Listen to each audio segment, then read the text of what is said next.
to the flag of the United States of America and to the republic for which it stands, one nation, under God, indivisible, with liberty and justice for all.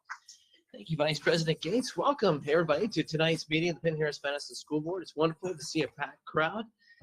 The room is filled. Our overflow room is filled. Want to welcome everybody who's joined us here in person. I also want to take a moment and welcome everybody who might be joining us by our live YouTube feed. Thank you all for spending your Monday night with us. We'll call this meeting to order at 7:12 p.m. The first item on the agenda is the adoption of the agenda. Board members, any additions or changes? Oh, yes, I would like to make an addition. If possible, I'd like to move that we add a discussion of and vote on the Indiana Department of Education's position statement on CRT in schools. And I to then vote on the resolution supporting that it was provided by our own counsel, Mr. Jeff Johnson. So, Okay, so you're looking for a vote on the resolution that you're holding. I am. Is there a second? I actually have a question. Dr. Thacker, were you going to speak to this tonight? We don't have it on the agenda to talk. I will say this. We teach the Indiana academic standards. There is no Indiana academic standard that is teaching critical race theory in K through 12. So we don't have the guidance that we receive from the Indiana Department of Education is to teach the Indiana academic standards. There is no critical race theory in any of the Indiana academic standards. I understand you saying that, and I appreciate that. But if you do your research on this particular topic, you'll find that all of the so-called whistleblowers across the country that reveal that people who say exactly what you said, superintendents, principals, and so forth, will say that that's what they say, that it's not being taught. But yet it is being embedded in our schools in the form of, lesson plans that embed tenets, the 5 tenets of CRT into teaching. Now, I don't know if it's taught at Penn or not. I hope it's not. I know at one point there were some things that were done. I hope it's never taught here. But that doesn't mean we shouldn't have a rule against it. I mean, just because students are not late to your class doesn't mean you don't have a rule against tardies. So here we have a rule. I say we have a rule that says our standards, no CRT, period. That way, anyone who does it in the schools, they'll know they're doing the wrong thing. And if someone tries to get people to do it in some kind of SEL lesson or whatever, they say, hey, I'm not doing this. We don't do that here. Well, Mr. Garrett, right now, you're making an argument in favor of the resolution. There's been a motion for the resolution to be put on the agenda. Well, I was just trying to answer his. There hasn't been a second yet. So what I'm calling for is there a second to amend the agenda to put the CRT resolution on the agenda? Motion fails for lack of a second. Foiled again. So we go back to the adoption of the agenda. Any other changes or additions by board members? Does the administration? The administration has no changes. Do I have a motion to approve the agenda as proposed? I so move. Second? Second. All those in favor vote aye. Aye. Any opposed vote nay. Motion carries by a vote of 7-0. Next up is the approval of the minutes. Board members, any changes or additions to the minutes from the August 22nd, 2022 executive session and regular board meeting?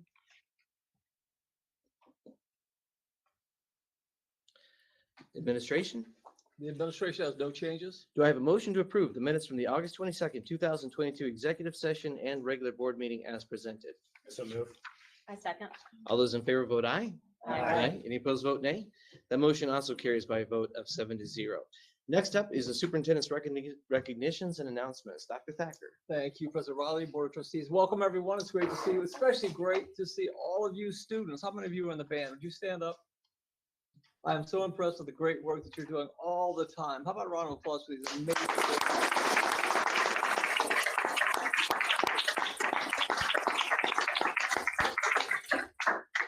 Thank you for being here. And we're going to hear some more great news about Penn High School. And that's from our student board ambassador from Penn High School, Kiara von Eschenbach. Kiara, please come forward. It's great to see you. Good evening, Dr. Thacker, President Riley, and members of the board. I'm excited to share some of the athletic, academic, and fine arts achievements of PHM students with you tonight. So starting off with athletic news, the boys varsity soccer team won 3 games last week against Warsaw, Crown Point, and Valparaiso, making their overall record 4 wins, 3 ties, and 3 losses. Penn boys and girls cross country teams both placed first in the Wildcat Invitational and Minutemen Classic Invitational, respectively. To highlight our academic success so far this year, Amanda Fox from Elsie Rogers Elementary School was announced as a finalist for the 2023 Indiana Teacher of the Year Award. Penn High School was also named a Level 2 early college high school with distinction, so congratulations to those working hard in the early college department. Finally, Penn Fine Arts has announced their annual performance this year will be Cinderella the Musical, which is going to take place on March 3rd, 4th, and 5th. And in Kingsman Court news, we recently released our Spirit Week dress-up days for Homecoming Week, and we are continuing to engage and prepare various clubs for Penn's first homecoming parade on September 23rd. I would like to conclude by reminding everyone to attend both the parade and PHM's Silver Mile fundraiser taking place on September 24th. And thank you for listening. That's all I have for you tonight. Kiara, thank you very much. It's great to see you again. That's great news about Amanda Fox. Much appreciation to her, and shout out to her, and shout out to all of our teachers doing great work. Thank you. Great to see you. We'll see you next time. Nice to see you.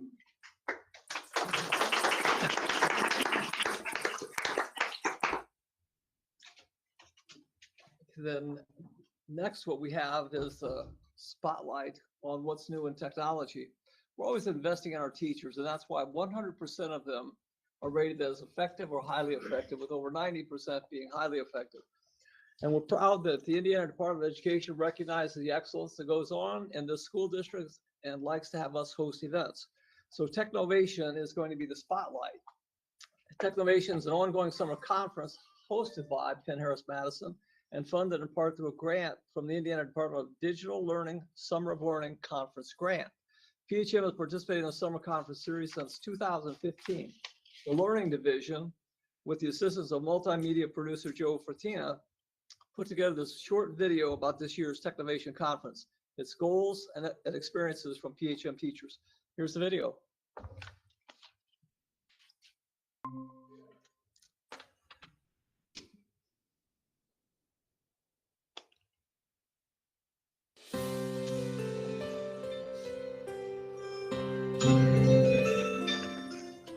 Technovation is a conference that Penn-Harris-Madison hosts and has hosted since 2015. Technovation is a summer learning community that's open to all area teachers. They can come and they can join us for some sessions on technology and how to incorporate that into their classroom. So this year in Technovation, I went to an IXL class that showed me ways to use IXL as a data-driven resource. So my kids enjoyed getting on IXL and doing something different to practice their math skills, not just in the workbook all the time.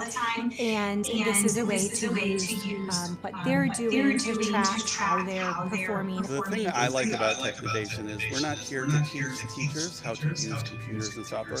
We're really here to empower them through their peers with different strategies, resources, and tools that can make their lives and the lives of their students easier. So during our breaks, I was out with the vendors and I noticed the airtime. There's an airtime vendor there, and I asked questions and started to get interested in how to use this, and the thought of being able to connect students directly, and they can put their screen on the board and use it or share, or I can use it to help kids. The conference is paid for through grant funding from the Department of Education. Lunch and snacks, donuts, and water were provided by a couple of partners of ours in the area, Automated Data Systems and Luma Audio Visual, and the rest we cover with a small ticket sales. All in all, it doesn't cost Penn anything but time and volunteers.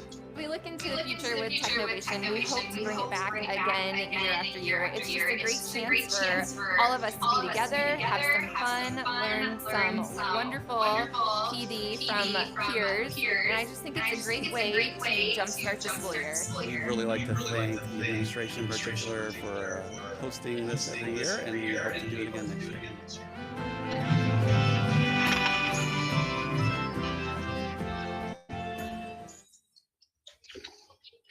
Well, terrific. Thank you, Dr. Thacker. And for the What's New in Technology focus on technovation, I did receive some feedback from teachers. They really loved it. Thank you for making that happen for them.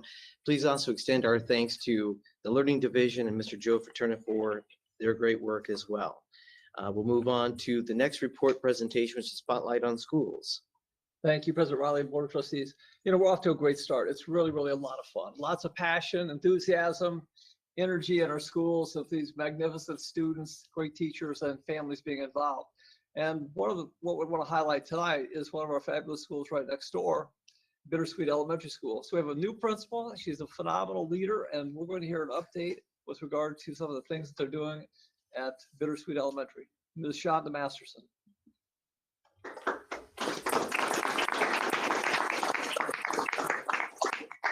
Thank you, President Riley, members of the board, and Dr. Thacker for this opportunity to share some information about some of the many great things that are happening at Bittersweet this school year.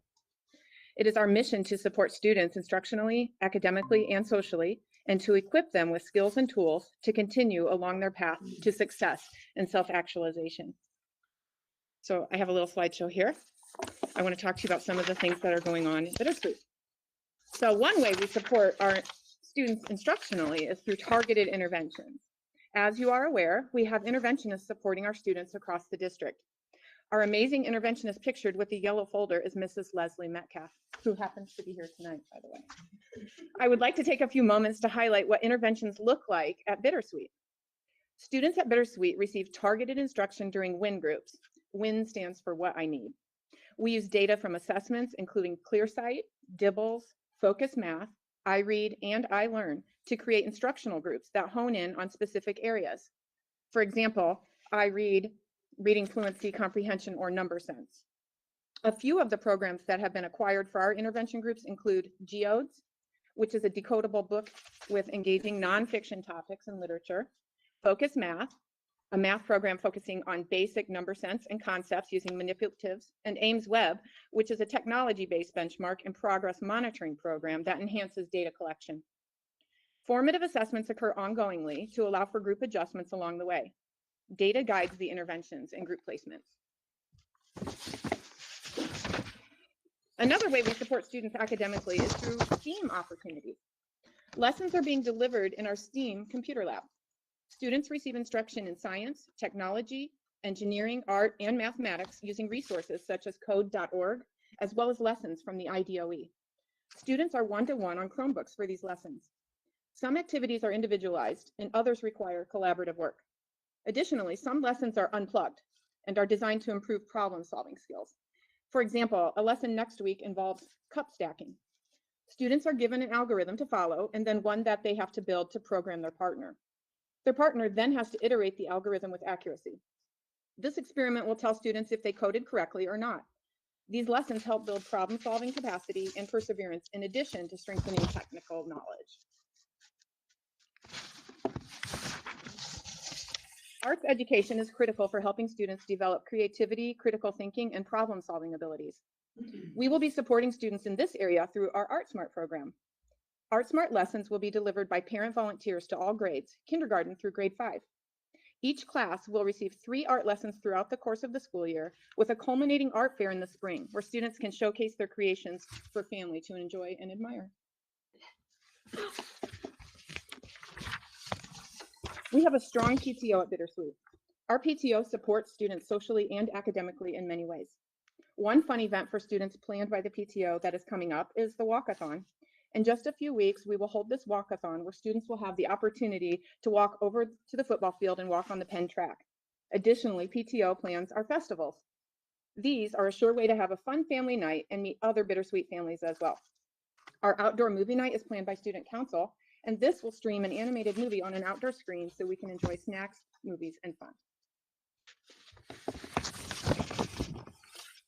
We support our students' need for physical activity. Fred Rogers said, play is often talked about as if it were a relief from serious learning. But for children, play is serious learning. Play is really the work of childhood. One way students love to play is through Gaga Ball. Our popular Gaga Ball pit was relocated to higher ground, and we added a rubberized floor to replace the gravel floor. This minimizes pooling water. The PTO partnered with PHM to fund this upgrade. Additionally, the PTO is adding a swivel door for students who need specialized access to the pit.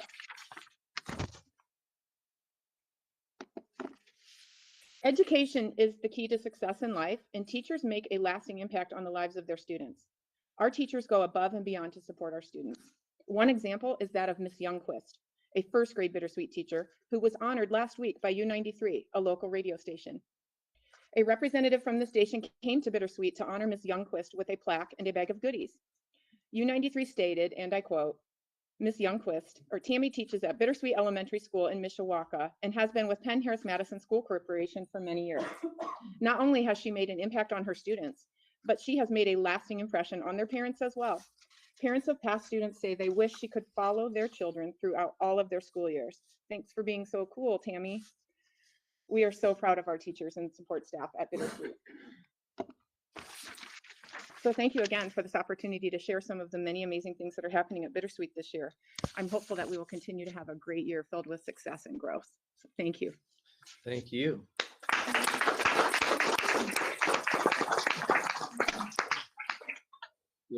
Ms. Masterson, it seems like just yesterday that you were made the principal at Bittersweet. And what you have done in a remarkably short period of time is just incredible. Mr. Turnwald and Mr. Beeler and I got the chance to see it firsthand when we were coming by to say hi at Bittersweet just a couple weeks ago. Thank you so much for everything you're doing, the WIN groups, the STEAM Lab, Gaga Ball, and will you tell Ms. Youngquist we said congratulations, and it's very, very well deserved. Thank you for all you're doing. My pleasure. Thank you all. We'll move on to our consent agenda. Dr. Thacker. Thank you, President Riley, Board of Trustees. The administration recommends approval of the 12 items appearing on the consent agenda as presented. Appearing on the personnel report under classified staff are 2 retirements. Carol Whitaker, Media Aid Assistant at Penn High School, will retire October 3rd this year following 27 years of service. Patricia Botter, Office Aide at Madison Elementary School, will retire on November 2nd, 2022 after 29 years of service. On behalf of the board administration, we wish Carol and Patricia the very best in their upcoming retirements. And we certainly do wish Ms. Whitaker and Ms. Bonner happy retirements. Board members, before we call for public input, are there any questions or comments for the administration? Okay, before we take a vote, I do know that a number of individuals have registered to speak on the consent agenda. So let me read a few guiding words before I call on you in the order in which you have registered. The public is invited to address the board on specific topics with registering. A time limit of 3 minutes shall be enforced for persons wishing to speak on this item of the agenda. It is requested that names and addresses be stated at the beginning of such comments. Individuals may only speak once during this section of the agenda. Folks, please understand that personnel issues simply cannot be addressed during open sessions of the board. PHM has a clearly defined procedure for raising personnel issues, and that is concerns about individual employees of the district should be brought to the superintendent or to his designee. I encourage anyone who has a personnel concern to voice that concern to the superintendent or to his designee outside a public meeting. I respectfully ask that each of you who wish to speak to the board on this agenda topic, observe this instruction and abide by the policy. The board does not respond to questions or comments. We'll now move on to those who have registered to speak. And I'll start with Danielle Stiegel.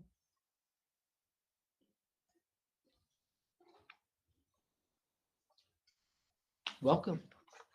Thank you, and thank you for having me, folks. I am going to be very careful with my words. I know that a lot of you have already received letters from me, from my child, and from many other members similar to myself. I'm going to be very careful so that I'm speaking respectfully, following the rules here. But before I do start speaking, I do want to say, for the record, all of my social media is private. Anything that comes out after this meeting is fabricated.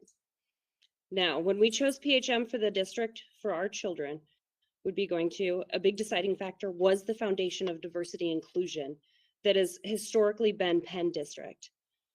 Recently, we've watched some personal attacks on staff that encompass the heart of what Penn stands for, with nothing backing it up.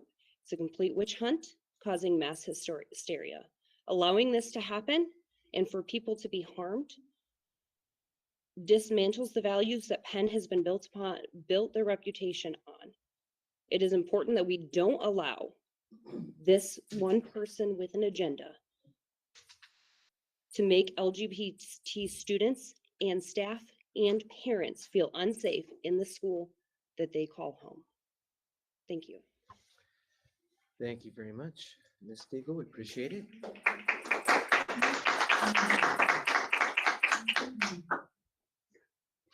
Courtney McClaskey.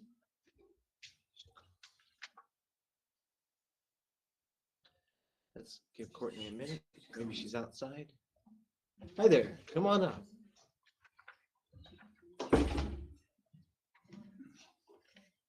Thank you for having me. My name is Courtney McClaskey. I live in the Penn District. I have two daughters in Penn High School, one of which joined Color Guard this year. While we are new to the Color Guard family, I was immediately impressed with the program and its director.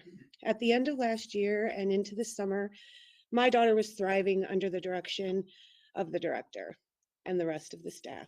She had such a passion for the new skills she was learning, and her confidence soared. She was being encouraged and supported with positive messaging about hard work and excellence. Her attitude and excitement towards this program was amazing. The development of her skills was rapid when this team was fully staffed. It seems there's been a decline in the past 6 weeks without a director. Her progress, as well as the show's progress, has stalled. New work and skills are not being taught, and it has taken not only a toll on the girls' attitudes, but their confidence. Because of the lack of direction, the girls have become unsure of their program, their show, and new skills they were hoping to learn. This is a direct consequence of the lack of a director guiding their team. The excitement and motivation has begun to decrease. My daughter stated to me the other day that she misses learning new choreography and wishes to be challenging herself like it was in the beginning. These girls, including my daughter, had such a fiery passion at the beginning of the season.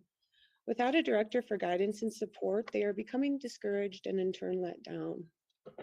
Stability, direction, and the return of their director is what is needed to remotivate this team and get this program back on track. These girls deserve the best. They work extremely hard with long hours. They deserve to have the leadership and support that they are used to.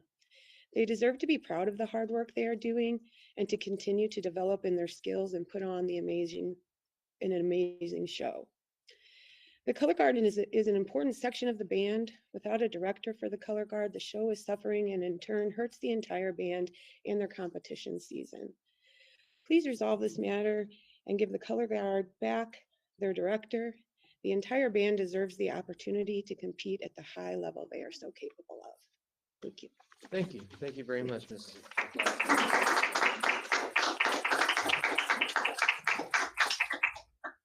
Christy Witt. Hi, my name is Christy Witt. I live in Granger. I assume the voting you're about to do, you've already decided before you even walked into this room. Do you do your due diligence to protect our children, all the children? If you can't properly vet people who are trusted to be around our children and choose ignorance over common sense, your credibility is lost. In the very least, the young man lacked judgment and should just do better next time. What is your social media policy? I think in 2022, there has to be a social media policy for anyone that's affiliated with PHM. You keeping him because the show can't go on without him shows how tone deaf you all are. Thank you, Mrs. Witt. Appreciate your comments. Tracy Coda.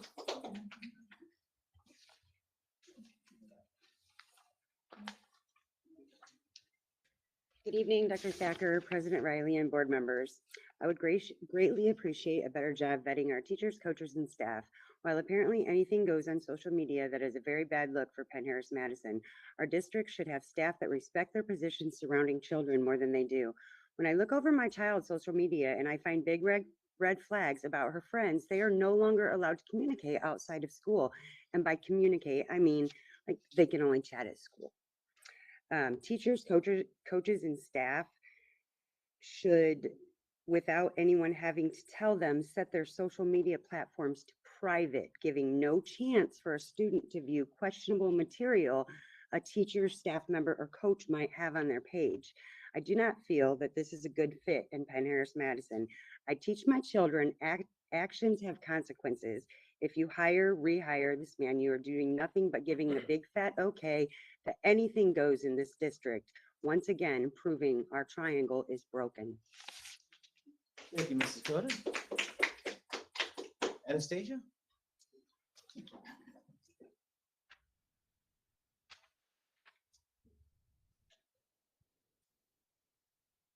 Dr. Thacker, President Riley, and school board members, I'm coming before you to request some transparency and clarification prior to your vote on agenda item 6.10 to approve this agreement.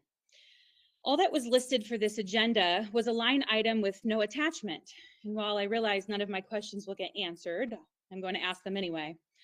I'm asking, what are the terms of this agreement and the duration? Has this been paid already for the fall season? And if so, is your vote tonight simply a formality? In my preliminary research, it appears that earlier this year, this agreement was paid out at approximately $1,250 a month, in addition to a $2,300 stipend from their extracurricular activities fund for Penn High School.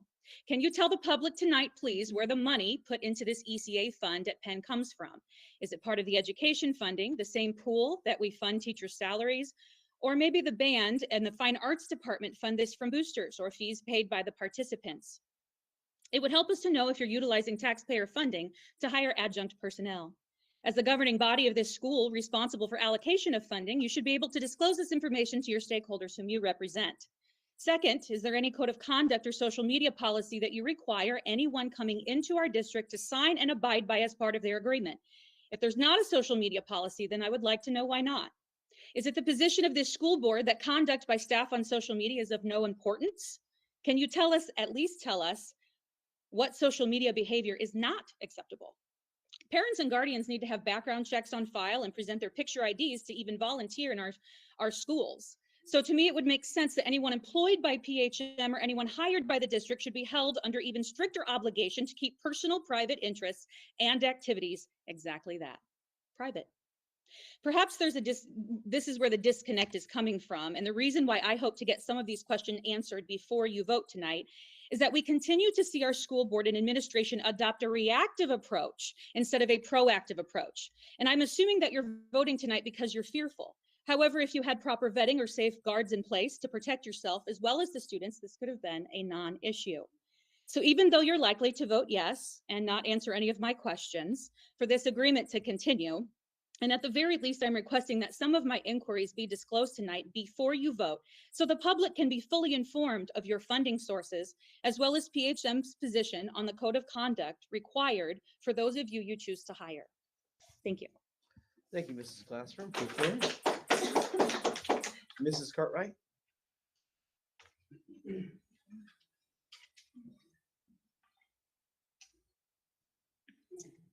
Tina Cartwright. I'm not here to say anything negative about anyone. I have a lot of respect for the band, color guard, and the countless hours they practice in the hot sun. Football games and sporting events would not be as much fun without you guys. With that in mind, I'm here to discuss your lack of an employee code of conduct social media policy. This is a no-brainer. Why do you not have one of these? Since there is not a standard or policy in place, I'm sure you're just going to vote yes on this and put this person right back in the mix with the students, many underage students at that. It's my understanding that many color guard and band stakeholders have reached out in support of him, and that is totally fine, and many are here tonight. That is your right to do so. I just wonder how you would feel if it were a heterosexual male that was engaging and posting photos of the same explicit sexually and racy images that were on social media platforms, and that being allowed, and that he is being back allowed in with their children, mostly girls, maybe a few guys. If you've been watching the local news, I'm sure you are aware of not one, but two youth softball coaches from the same OC Crush organization or area that have been arrested for child molestation, statutory rape, etc. The first person was just sentenced to 30 years in prison. Guess what? Parents trusted their children with these coaches, and look at the damage that has caused. We cannot be too careful with our children. Let me repeat that, our children, not yours. How can you hold students to a higher standard than their mentors, the people that they look up to? Also, how can you hold parents to a higher standard than those that we entrust our children with each day? I keep hearing that it just isn't that easy to draft and implement a policy like this. Here's some food for thought. A parent and child have to agree and sign a social media policy stating that the child can get suspended from a game if the parent shares something on their personal social media that the coaches and mentors don't like. How can a child be held responsible for something that their parent does or says on a social media platform or in a conversation? If I'm not mistaken, that is considered retaliation, and I believe that PHM has a no retaliation policy. Is that correct? The bottom line is that you need a policy for this so this doesn't happen again. Thank you. Thank you, Mrs. Cartwright. Beth Hurst. Hi, my name is Beth Hurst, and I live at 50610 Mohawk Drive in Granger. I have two children. My oldest daughter recently graduated from Penn High School in 2022, and my son Will is a sophomore in the Penn marching band. And until tonight, I had never attended a board meeting. I've watched them, but I really felt compelled to be here because my son's in marching band. And obviously it's a topic that's very well attended. And I definitely wanted to voice my support for the color guard director. He's just a really vibrant and integral part of our band, of the Penn Color Guard and the marching band, all the shows that we do in his choreography. How he just cheers on like the whole team and he encourages them. And he really encourages all of them to be the best athletes that they can be at every competition and every practice. And on the Instagram, social medias for Color Guard, it's just really inspiring. My child's not in Color Guard, he's in the band. And I'm just uplifted when I see his posts. So I would just like to voice my support for the Color Guard director and all the good work that he's doing for the band. And I just want to thank the board, Dr. Thacker, and President Riley for all that you've done over the years for the marching band. Thank you.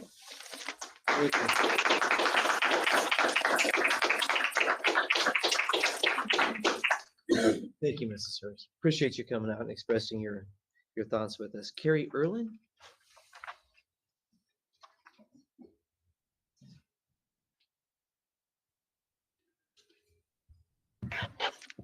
Hi, my name's Carrie Erlin. I have had children in PHM schools for the past 22 years in one school or another. This is my last year as a Penn parent because my youngest child is a senior. And although I don't always agree with everything you guys do, I've never felt like I needed to speak at a meeting until this week. I'm referring to the recent writings by a non-accredited, unemployed, self-proclaimed reporter, in quotes, about our guard director, who's an employee of Penn and part of our family.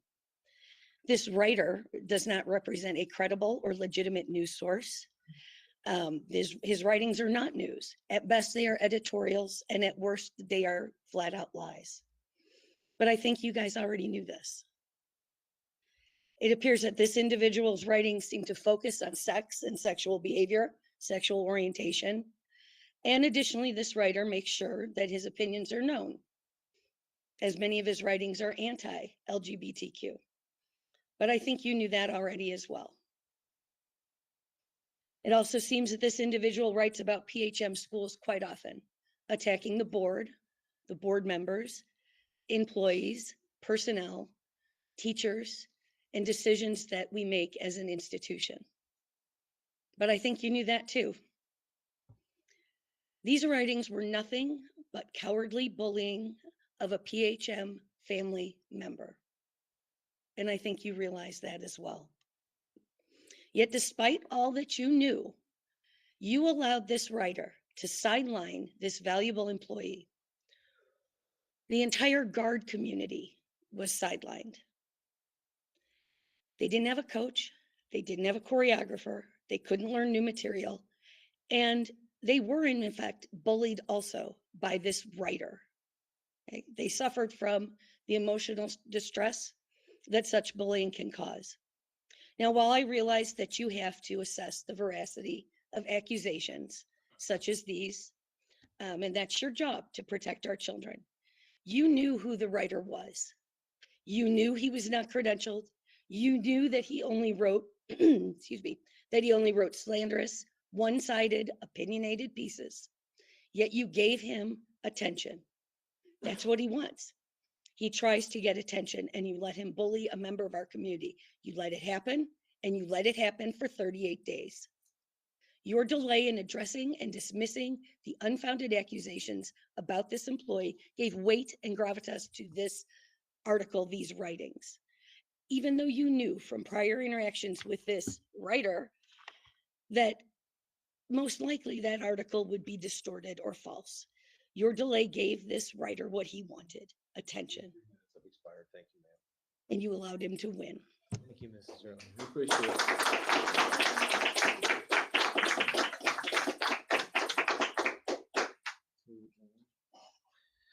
Well, Mr. French.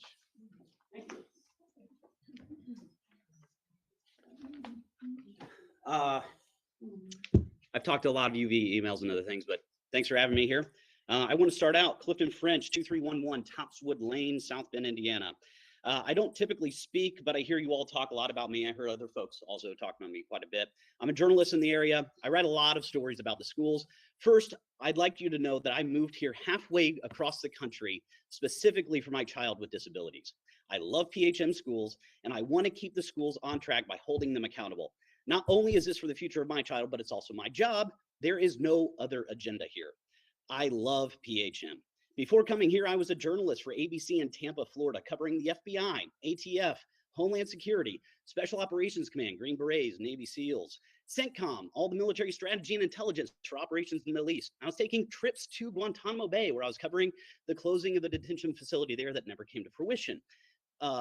I have won numerous awards, including Meadows, APs, not to mention just having a bachelor's degree in journalism. I have 15 years of experience. I am the most credentialed journalist in this area by a mile. I highly doubt any reporter in this market would disagree with me at all. This independence, being an independent journalist, has allowed me to, one, get out of censorship via corporate interest, as happens in traditional media, and two, I am allowed to not be influenced into caving to political agendas by local activists. This also comes with major risks, though, being independent. If I report something majorly wrong, I can be sued and lose everything. I can assure you, my stories are all watertight. Any story I have written in today's agenda that's involved in here is correct, despite attempts to discredit it. What does happen to me on a daily basis, though, that I do not report on is constant harassment and threats from PHM staff and teachers via emails and social media posts. These messages are the nastiest things you can imagine, and I would be kicked out of here if I read any of them out loud. However, getting criticism is also part of my job. I'm fine with getting criticism. That goes for all of you as well, and your staff and your teachers. You're all taxpayers, or you're all paid by the taxpayers. You all choose this profession and are being held to account. You should not be surprised and angry when you are justifiably criticized. Thank you. Thank you, Mr. French. Yours by Sue.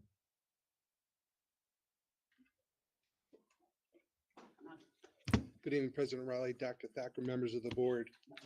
I'll start off with a different topic. Tonight, you're going to talk about computers and it sounds like replacing some Chromebooks. You definitely need to do this. I'm hearing growing concerns from my daughter's friends. My daughter had a problem today with her Chromebook. They're just not functioning properly. I said, hey, go talk to IT, get it fixed. She goes, it's not going to happen. Too many people are having the problems.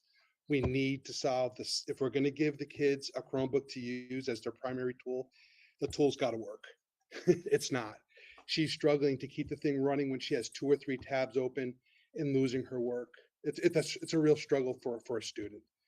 The second topic, whatever I say, if something gets misread and put in public, is going to be reported as slander.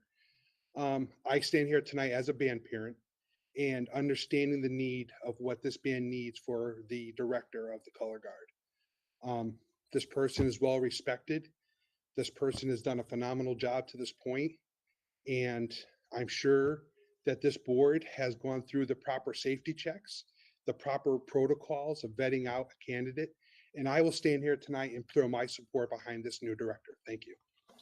Thank you very much, Mr. Messer. Much appreciated.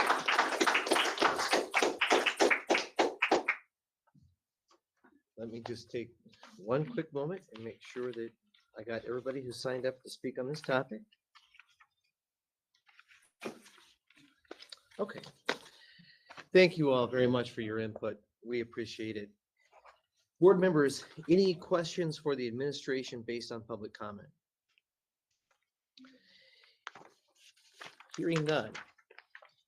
Do I have a motion to approve the consent agenda as proposed by Dr. Thacker? I so move. I second.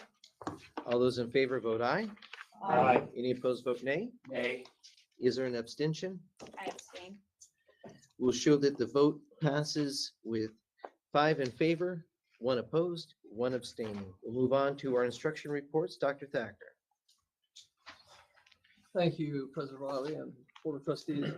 This is going to be a great report. This is going to be on Walt Disney Elementary School. And as we bring in Ryan Towner, I would like to say that a number of us had the privilege of participating in the Indiana Department of Education's first inauguration. It was their inaugural celebration of excellence. And the very first person they brought up on stage was their own Ryan Towner, the Milken Award winner. Come forward, Ryan. What superstar, Ryan.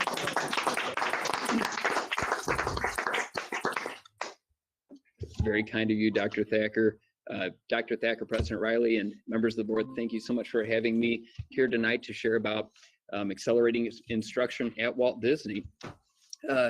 So I thought no better way to start off than to kind of review with you what we're about, our core instructional principles, and they can get into some of our goals and focus for this year. You know, when we think about like our core principles as a school, so first off, we know we want all students to have access to high quality grade level instruction. Where students have an academic deficit, additional learning opportunities must be provided while still maintaining access to grade level instruction. And then lastly, teachers will use the PHM instructional model to consistently teach, assess, and reteach grade level skills with the goal of mastery for all students. Here at Disney this year is some of the areas that we're giving really pertinent focus to. One being collective teacher efficacy. We just have a great focus on building awesome teams and helping overall teacher proficiency to grow, and the belief in teachers that they can make massive differences. You know, the impact of great teachers is one of the greatest indicators we have. I mean, if you want to move very quickly, very far with a student, give them a phenomenal teacher, and the power of a teacher cannot be stated enough. And I feel that we're doing that. Fluency, I threw methods of fluency instruction up there. You know, we are so fortunate to have Tim Brzezinski speak to us at our literacy summit. What an outstanding individual, the leader in that field of fluency.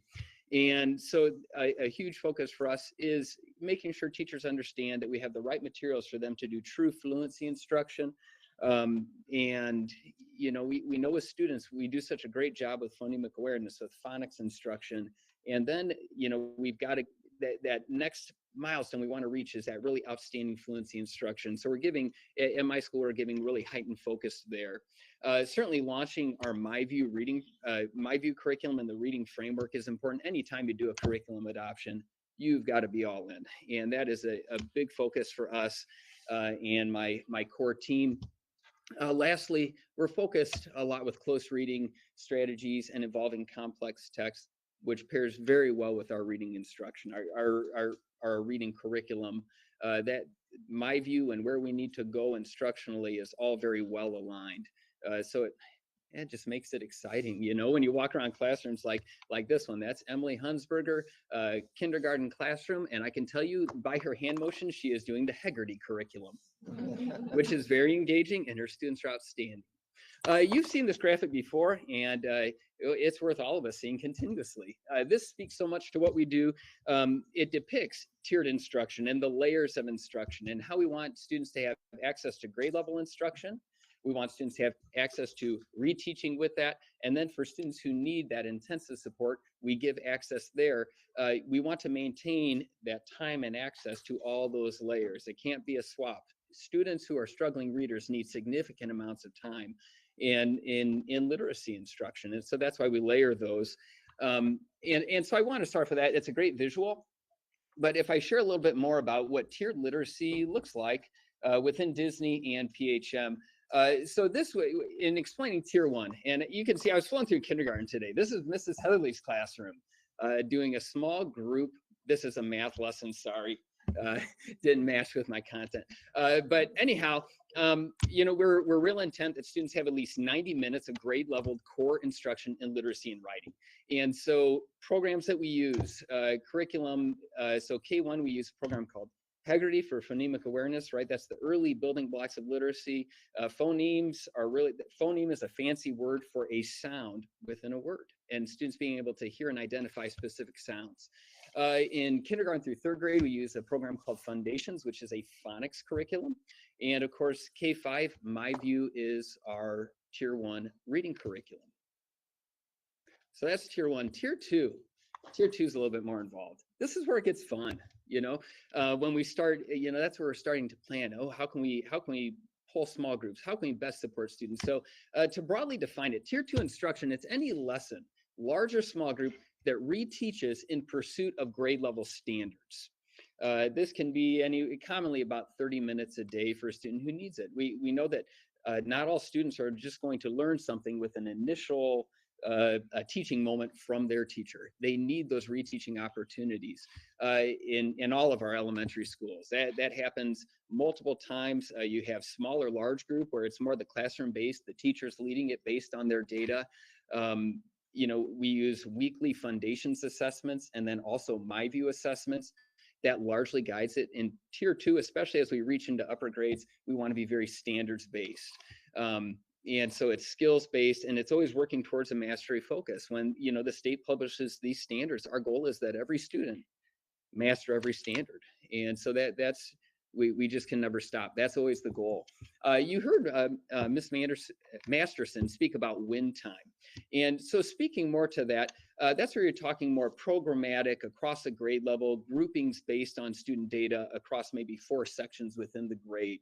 And, you know, best practice model then becomes that the teachers are leading the tier 2 group. So you might have students that already have that skill intact. They're in the classroom, they're working with an aide who's assigned at that time, and your teachers are able to reteach to a smaller group. And again, it can be standards based, or it could be working on more core ongoing themes, things like word knowledge and vocabulary, fluency lessons, close reading with complex text. So that's kind of what we're looking at in terms of the win time scenario. And so, and as well with your benchmark groups, that's where you're you're pressing forward even more a high ability student. Let's go through the roof. What are they doing 2 grade levels from now, right? Keeping things very, very focused and intentional. Tier 3, so that's where you're talking true research-based interventions. So tier 1 and tier 2 are pursuit of grade level standards. Tier 3 is recognizing that some students are far behind and they've got a long road ahead of them. Certainly it's reachable, and they're, you know, we can do this. And so what we do through these tiers in tier 3, the intent is that's where we're more meeting students where they're at, and we're using specific interventions along the lines of kind of the 5 pillars of literacy. The font's somewhat small, but you see phonemic awareness, phonics, fluency, vocabulary comprehension. So these groups in my school are about 40 minutes daily. It's a small group format. Our reading specialists are working with anywhere from like 3 to 5 kids at a time. What you find is that early on, like latter half of kindergarten into first, second grade, you're doing some things yet with phonemic awareness, then reaching into phonics, end of first grade into second grade, we start bringing in more fluency measures. And then we use specific progress monitoring programs. If any of you with like your kids, when they were elementary, heard of Dibbles, that's what we use. It's an excellent progress monitoring platform. So that kind of explains for you each instructional tier. And then we think about that. So if you're a student who happens to be a struggling reader, this is what that looks like when we talked about those layers, so that you could have an hour and a half of core instruction, grade level with your teacher. You could have an additional 30 minutes with your teacher. You can have additional 40 minutes with our highly specialized reading specialist or interventionist. So you can see that we get to the point where a massive chunk of a student's day is literacy instruction with certified teachers. And that's what we know is best. All the way back to the year 2000, the National Reading Panel, this is what they spoke about. And so that's what we are always seeking to do. If a student needs support, we're going to give it to them. I'm a little off on my notes. I get going and I don't turn the page. Okay, so certainly I get excited about literacy, but I want you to know I also love math. They're great. But anyway, so when we talk about tiered instruction in math, it's the same thing. Okay, we have a tier 1 curriculum. Our teachers deliver that. We have curriculum maps in support of that. Our curriculum maps are amazing. I've shared them with a principal friend in Alabama, and she's taking notes on what we're doing. By the way, she was principal of the year in Alabama, right? So high achieving person. But anyhow, again, for tier 1, tier 2, you're talking whole group, small group. We use remediation skill groups from common assessments. And then in tier 3, we're currently using a program called Focus Math, which really when we were kind of searching at programs out there, that is the most research validated tier 3 program for math. And then we have a progress monitoring platform that pairs with it. It's just, when we look at these things, it's an exciting time to be an instructional staff member in PHM. This is my 12th year, and we've never had such a strong, aligned instructional vision as we do right now. It's awesome. Okay, talking about RTI, response to intervention, and some of you may, these terms sometimes get intermixed with MTSS, which is multi-tiered systems of support. I just want to share with you about that process. At Disney, I would describe it, we have a robust RTI system. And this slide really reviews details of that process. So for a student who is in tier 3 programming, be it math or reading, we periodically are reviewing their data. And then so really we're progress monitoring weekly for students who are in our tier 3 groupings. Typically tier 2 we're more bi-weekly. But our purpose as a team is to evaluate that progress monitoring data and see, is this student making adequate progress? If we look at their rate of growth, are they going to reach their peers? If that rate of growth is not present where they're going to reach their peers, we have to change something. We have to look at what we're doing. What supports additionally does the student need? We look at as well at systems data more broadly about clusters of students and what we're seeing. The members of these teams are psychologists. I cannot stress to you how critical our psychologists are. My goodness, they bring so much to the table in helping our teachers. Certainly myself, I say it all the time, I've learned so much from our school psychologists. So our psychologists, our reading specialists are present, our interventionists, me, our principals, in my building, our assistant to the principal, and then the classroom teachers are part of that when we're discussing a student in their class. It's the whole team coming together. We then, after meeting, reviewing data, we update the parent. We send a letter to them, letting them know, it's important in my mind that a parent knows that there's this group of, experts within their building who are coming together in the interest of their child. And it's just this relentless focus that is individualized for these students. And so we do these meetings weekly, and then students cycle through. So a student is met on approximately every 6 to 8 weeks. All right. So you can tell I'm proud of our systems that we have in place. So high quality tier 3 services require really outstanding teachers. And we're fortunate to have such teams at our building. Prior to the pandemic, we had 2 reading specialists. This year we have 2 interventionists beyond that. I mean, it allows us to do so much more. It's been an amazing support. You know, and we needed that because when you look at the impact students have had these past few years. So truly speaking on behalf of the principals, thank you. It has been incredibly impactful. If I want to introduce these ladies, they'll probably be upset with me that I did. In the picture with the 4 women, left, right, Amber Davis, Amber Winkles, they're you know, Amber and Amber are interventionists, the twin Ambers, and then Katie Carroll, Laura Utz. I also wanted to include our ENL team, and I was only able to nab a picture of a couple of them. Nicole Parker on the right, in the, you know, the white sweater, she is an ENL teacher. She is the lead ENL teacher for our elementaries, and then that is Shatal Rathod, who is one of our ENL aides. We happen to have 2 ENL teachers and 3 ENL aides, but I include them. You know, at Disney, we have students who move in from all over the world, like so many countries, with various languages and academic needs. And so our ENL team is really great at helping us determine where things lie between needing academic supports kind of versus the need for language supports. And so we're always thinking about what's the best placement. Do we pull tier 3 if it's more of a language thing, but then we take them out of the classroom setting? These are the discussions that we have. And so these people are fabulous. I've got just an incredible team. I could have a picture of the whole staff, and it would take me a long time to name them. Okay, so earlier I referenced collective teacher efficacy, which at its core, right, that's a collective belief you know, of teachers in their ability to affect positive change for students. As measured by John Hattie, the effect size is massive. It's like, I think it's like 1.57, and a 0.4 is equivalent, like a year's growth, right?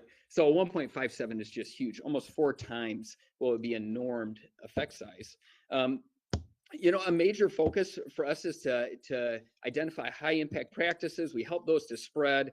And we want teachers to connect just continuously and learn from one another. So we paired with that is a lot of fun when we hire new teachers and they come to us with experiences to share. This year has been an incredible example of that. Our elementary teacher panel knocked it out of the park. I don't know, Dr. Soto, Kyle, she outstanding. I've never been. My cohort of new teachers, I'm so impressed by. So there's some classroom teachers here. One's a travel music teacher. One is an interventionist. And I'm so impressed by their skills and the knowledge they bring, because I'm always trying to take practices from elsewhere, that when we meet as a team, I don't refer to it like as a new teacher meeting. I refer to it as a 96 bowls meeting. And I'm proud of them. They just dove right in. They're part of the fabric of Disney. And our teachers are incredible. All right. So as part of our instructional process, we're continually analyzing data, like every day. This would include everything from individual student reading and math data to looking through, you know, more like how we did more broadly on our corporation and state assessments. So this slide happens to be a screenshot from a statewide similar school summary for iLearn. For comparison purposes, what they do is they group schools by size, socioeconomic indicators, and settings. So if a school is rural, urban, or suburban. So there's 127 schools in the state, similar to Walt Disney. Our school is represented by the red dot. And this graph shows that we've outperformed 118 of our similar school competitors.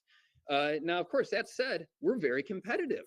And we certainly aim to be #1 on this chart. And so that is a great focus of ours this year. That's something I kicked off our staff meeting with is, hey, #1 is where we've got to be. Our next slide, this year is from iRead, our 2022 iRead 3 testing.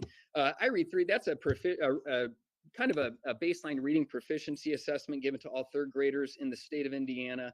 And I'm pleased to share with you some highlights from that. First, you'll see that overall, we beat the state average. This is important to note.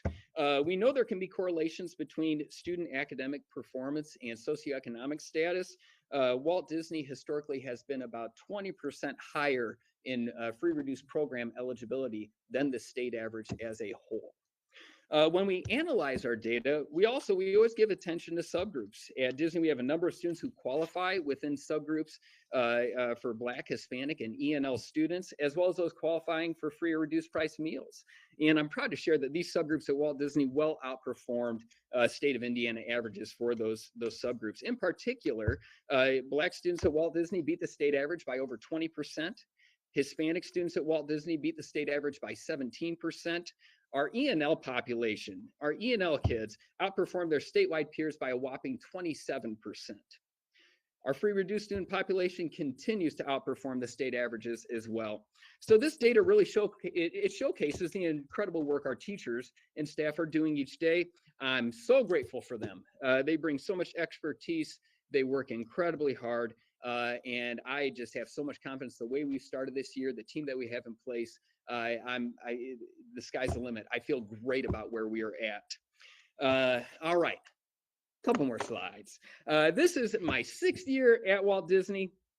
What's so enjoyable about that is I know so many of the families. I feel like I know like every parent. And our parents are so pleased with the experience their children are having at school. I hear from them continuously. Sometimes it's email, it's phone calls, or it's just chatting, like they roll the window down the car line. You'd be shocked at how many conversations I have that way. And I'm always really curious to say, like, how are things going? How's your child enjoying school? Where do you think we really shine? Where do you see areas where we could be better? And parents, you know, they've been awesome, and having, you know, those conversations are a lot of fun to have. So this slide shares a few comments for you, and I would like to read them. So one parent shares, "Thank you so much for being such an amazing team at Walt Disney. We're so happy with the teachers and staff. You are truly an amazing group of humans. Our daughter talks about each of you. Please know you've made a huge impact on her early years of education, and it's a big part of why she loves coming to school and is eager to learn. Things have been tough this past year, but the communication we've received from you has been incredible. We really appreciate it, and we are super excited for our son to become a WD Dolphin next year." Another parent, "I've been absolutely impressed with everyone at Disney. The communication has been outstanding. I received phone calls before school started, as well as the first day, asking how they could best support my kids. You all have exceeded my expectations, and I am so thankful we made the choice to switch. You should be very proud of the staff you have and the team you have built." And believe me, I am so proud. So our teachers and staff, they are incredible. I've always said schools are powerful communities. It just makes me so happy to hear these types of comments from our parents. Another thing I say all the time, the triangle is real. It shows the confidence our parents have in sending their children to school each day with us. We're so excited to have these students in our school. So thank you so much for the opportunity to share with you this evening. You all have done, administration and board alike, you have done so much on behalf of the students at Walt Disney and supporting us with the tools that we need. So at this time, I'm really happy to answer any questions. I think that first deserves a round of applause.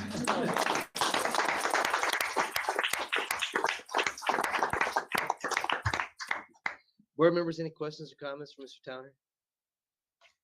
I have a follow-up question. You mentioned on the local news when you received that award, you're going to take your wife on vacation. Were you able to take your wife on vacation? We did make a trip in association with that award, but she reminds me that was partly the milking plant. My wife and I are blessed with 2 young sons, and we were able to do some traveling this summer. I still owe her that one-on-one trip though, and she will get it. Well, your leadership skills definitely come through tonight, and if I'm sure your teachers really appreciate being compared to like a dream team, and I might have to steal that in my home when my family is performing well. I'm like, I'm gonna steal that. Like my boys would love it if I looked at them, or if I told them they were a dream team. So, they always ask. They say, "Which one of us is Rodman?" I could name that in my home. Well done. Thank you. Thank you, Mr. Garrett. Well, Dr. Thacker, he's won all these awards. He gets all these accolades. He's even a concert pianist. I just wish we could get him enthusiastic about his job. Is there anything we can do to incentivize him? He is absolutely amazing. And I pointed out with the Indiana Department of Education last Friday night, the inaugural celebration of excellence of all these different groups of teachers and such across the state of Indiana. The first person on stage with our Secretary of Education was Ryan Towner. And I could not have been prouder of him and Disney and PHM. So congratulations. Thanks, Dr. Thacker. Well, Mr. Towner, I for one know how hard you work personally, and I know how hard our teachers at Disney worked to achieve the I Learn and I Read 3 results that you achieved. You have every reason to be extremely proud of yourself. Our teachers have every reason to be extremely proud of themselves. We're not the least bit surprised that parents have car line conversations with you. I can see how you'd be very engaging. You know that Disney owns a very special place in my heart, and so do you. Come back and see us soon, okay? Absolutely. Thank you, Mr. Riley. Okay, we'll move on to instructional reports. Oh, sorry, business and operational services action items. Dr. Thacker. Thank you, President Riley and Board of Trustees. Chief Operating Officer, Dr. Aaron Linsky will present the first business action item for us this evening with the awarding of 3 capital improvement project bids. Thank you, Dr. Thacker. Good evening, President Riley, members of the board. I don't know if I can be as inspiring as Mr. Towner, but I'll certainly get through this with your support. The first action item is for capital improvement at Penn High School. This is for a change order at the arena bleacher replacement project. The administration recommends approval for the change order of $12,978 to Gibson Lewis LLC. And this includes the cost to furnish plexiglass or polycarbonate wall signs, the cost to furnish some graphics and logos on the bleachers that take into account Mr. Gallagher's Take 3 initiative. And so that's going to be exciting. And then we do get a credit for some custodial overtime over a holiday. And you have a copy of the artwork and a breakdown of the expenses. The second one is we're really excited about. This is for the Meadows Edge Addition project. The administration, in collaboration with Mr. Mike Ship, who's an architect with Fannie Howie, conducted multiple work sessions with Principal Gary Gardner and his staff to select and then modify the layout for the proposed addition to maximize that optimal learning environment. We're looking at adding 10,200 square feet of additional space. And our goal is, again, to meet the not only the current, but our future needs of space at Meadows Edge. The addition of space as designed is equivalent to adding 7 new classrooms. 4 of these classrooms will be utilized as flexible learning spaces to accommodate those support services, much like Mr. Towner had shared with you about all the small group sessions that we're doing to layer in those approaches to support that student growth. We're looking at adding some spaces to do that at Meadows Edge. We did solicit bids from 6 contractors for the project. We received 4. The administration recommends awarding the lowest to the lowest most responsive bidder, which happened to be Brown & Brown Contractors for a base bid of $3,625,000. And we'd like to accept 4 of the alternate prices. That's alternates number 1, 2, 3, and 6 to bring the total award to $4,193,200. The alternates include the operable wall packages that allows us to divide the spaces into smaller areas for us to use. It also includes the replacement of the chillers at the school, which are original. They're currently 25 years old. And so we thought this would be a great time to fast track that project that was slated for a future year, but we're going to do that all in the same project. If approved, we'd like to begin construction by October 1st, and we're hopeful to have that completed by the end of August 2023, so long as we can continue getting materials and labor. Bid tabulations, letter of recommendation, the architect notes, and the full scope have been provided in your board packet. The third is for the purchase of snow removal equipment. Although everyone's enjoying mostly sunny and warm days, minus today, the facilities team is quickly preparing for winter. We're recommending the approval for 2 tractors to use by our custodial team to clean up our walkways. These are 23 horsepower Kubota tractors. They're outfitted with heated cabs, salt spreaders, and snow plowing equipment. The facilities team believes this will not only improve our walkways, but they also make them safer so we can get kids to and from without slips, trips, and falls.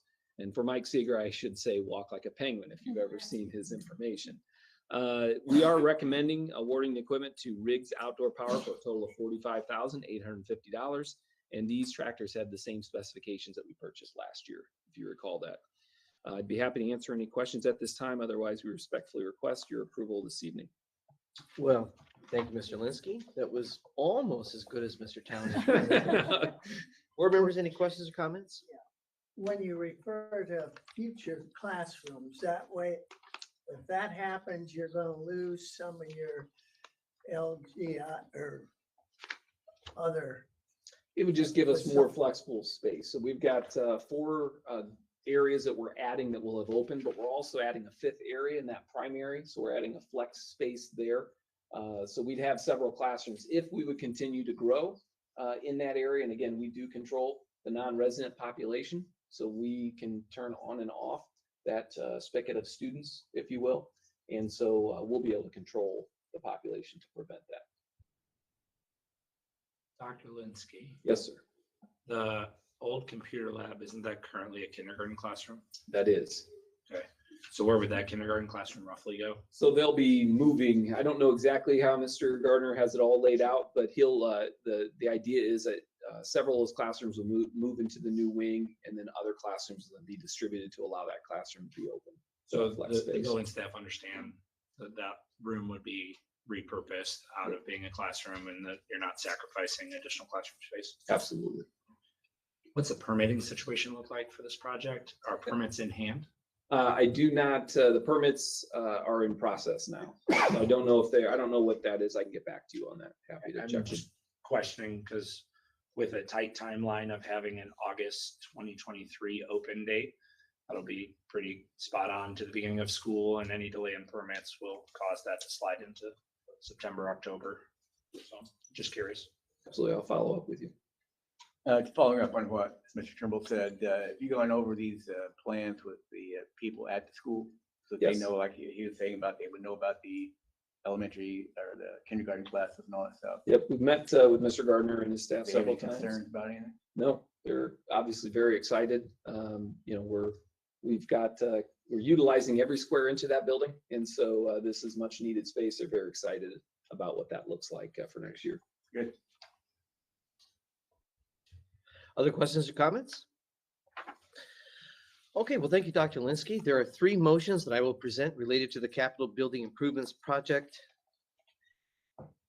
bid quotation awards. We'll take one vote on all 3 motions. Do I have a motion to approve the change order for the Penn High School Arena bleacher replacement to Gibson Lewis LLC for a total amount of $12,978 as presented?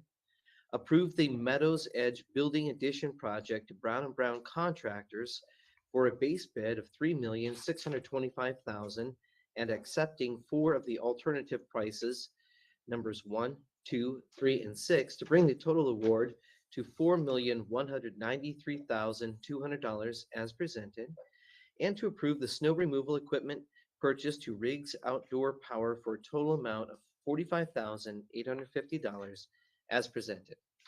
I so move. I second.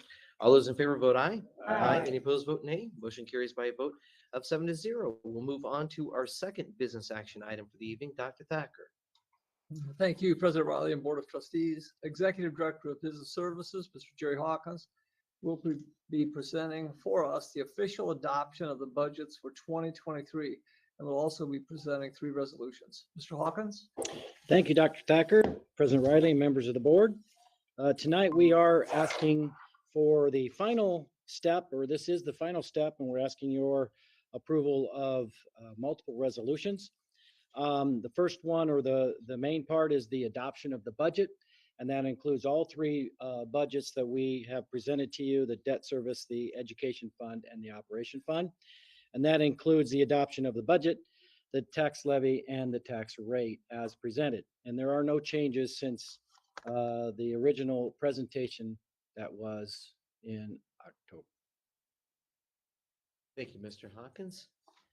Board members, this information. August, I should say. I said October, sorry, President Riley. I meant August. No problem. Information is having been presented to the board. We'll take a vote, but before we do take a vote, there is a member of our audience who's asked to speak on this particular topic. So, Mr. Bashura, I'll call you up, recognize you, give you the floor. As always, you know the drill. 3 minutes. I'll keep it short and sweet, I promise. Once again, President Riley, Dr. Thacker, members of the board, I know your decision's made. just by the comments of Mr. Hawkins, this district needed a break. I don't think this is the right time to go and apply a tax levy to the taxpayers of this district. And I was really hoping that there was something we can do. And I understand now that there's going to be no other changes to what's about to be voted on. You got to remember, we're in a recession, families are hurting, and this is going to hurt them even more. I understand we have bills we got to pay, but there should have been a consideration of going back to Mr. Hawkins and ask them, how about a tiered back scale version of this? Something that would have been a little bit better to do. There's always a middle ground to meet. You don't have to go all the distance. You can cut it back a little bit. The folks in this district are going to get hurt by what's about to happen this evening with this vote. But once again, thank you for your time, and next time just put a little more thought behind it. Thank you. Thank you very much, Mr. Bashir. We appreciate your comments. Based on public comment, board members, do you have any questions or comments for Mr. Hawkins or the administration? With the resolution, we still have our administration, our superintendent has the ability to adjust after we get all the facts. And so you've got quite a bit of leeway. Right, I would like to point out that we've been great stewards of the tax dollars. Actually, I started here in 2006. We had a tax rate that exceeded $1.90. We're now down to 93 cents. So we're watching that closely. We're always trying to make sure that the taxpayers get the best bang for the buck, and that we make sure that we maintain these excellent facilities that people have moved here for. So we make sure we're providing the students with a first-class educational experience. And thank you, Trustee Beeler. We'll make sure we monitor that closely. And with it being my first year going through a budget session, I did some research, and our advertised, and correct me if I'm wrong, but our advertised is anywhere 35% inflated to what it actually came down to. So I think as low as 19% inflated to what it actually comes down to. So that's one thing I was, it's a great variable to have. And then second, looking into the rainy day, when you look at some of the school districts, what I found, as taxpayers, I would want to know why they're not using that money more appropriately when you see these really inflated rainy day funds. That's taxpayer dollars being just held. So I'm all for it. Thank you, Mr. McComb. Any other board member comments? Okay, do I have a motion to adopt the 2023 budgets for the education, operations, and debt service funds, as well as the resolutions for the 2023-2025 capital improvement plan, the 2023-2027 bus replacement plan, and the resolution to reduce appropriations for the 2022 and 2023 school years as presented? I so move. Second. All those in favor vote aye. Aye. Any opposed vote nay. Motion carries unanimously. Mr. Hawkins, thank you so much. Thank you. We'll move on to our next business action item for the evening. Dr. Thacker. Thank you, President Riley and Board of Trustees. This is the second reading and adoption of revisions to board policy. So Mr. Jeff Johnson, attorney with Mayo Lobo, will lead us into this action item tonight. Mr. Johnson. Thank you, Dr. Thacker and President Riley and members of the board.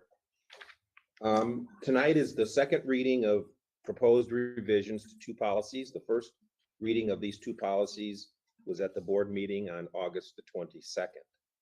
There have been no questions or comments received since that meeting. The two policies are policy 5460, graduation requirements, and policy 8500, food service program. I'd be happy to address any questions tonight if you have any. Board members, any questions or comments? Hearing none, do I have a motion to adopt revised policy 5460, graduation requirements, and revised policy 8500, food service program as presented? I so move. Second. All those in favor vote aye. Aye. Any opposed vote nay. Motion carries unanimously. Thank you, Mr. Johnson, for your work on this. Appreciate it. We'll move on to our business report item of the evening. Dr. Thacker. Thank you, President Riley and Board of Trustees. It's going to be a safety and security, and safety and security are the top priorities for the Penn-Harris-Madison School Corporation. Foster an environment that provides physical and psychological safety is everyone's responsibility. That's why our triangle of success is so important in connecting students, teachers, and parents. The administration is proud to have one of the best safety teams in the state of Indiana. Presenting this evening on PHM safety and security for the 2022-23 school year is our Director of Safety and Security, Mr. Tommy Teeter, and Lead Safety Agent, Mr. Antoine Jones. Gentlemen, thank you for being here. We look forward to your presentation.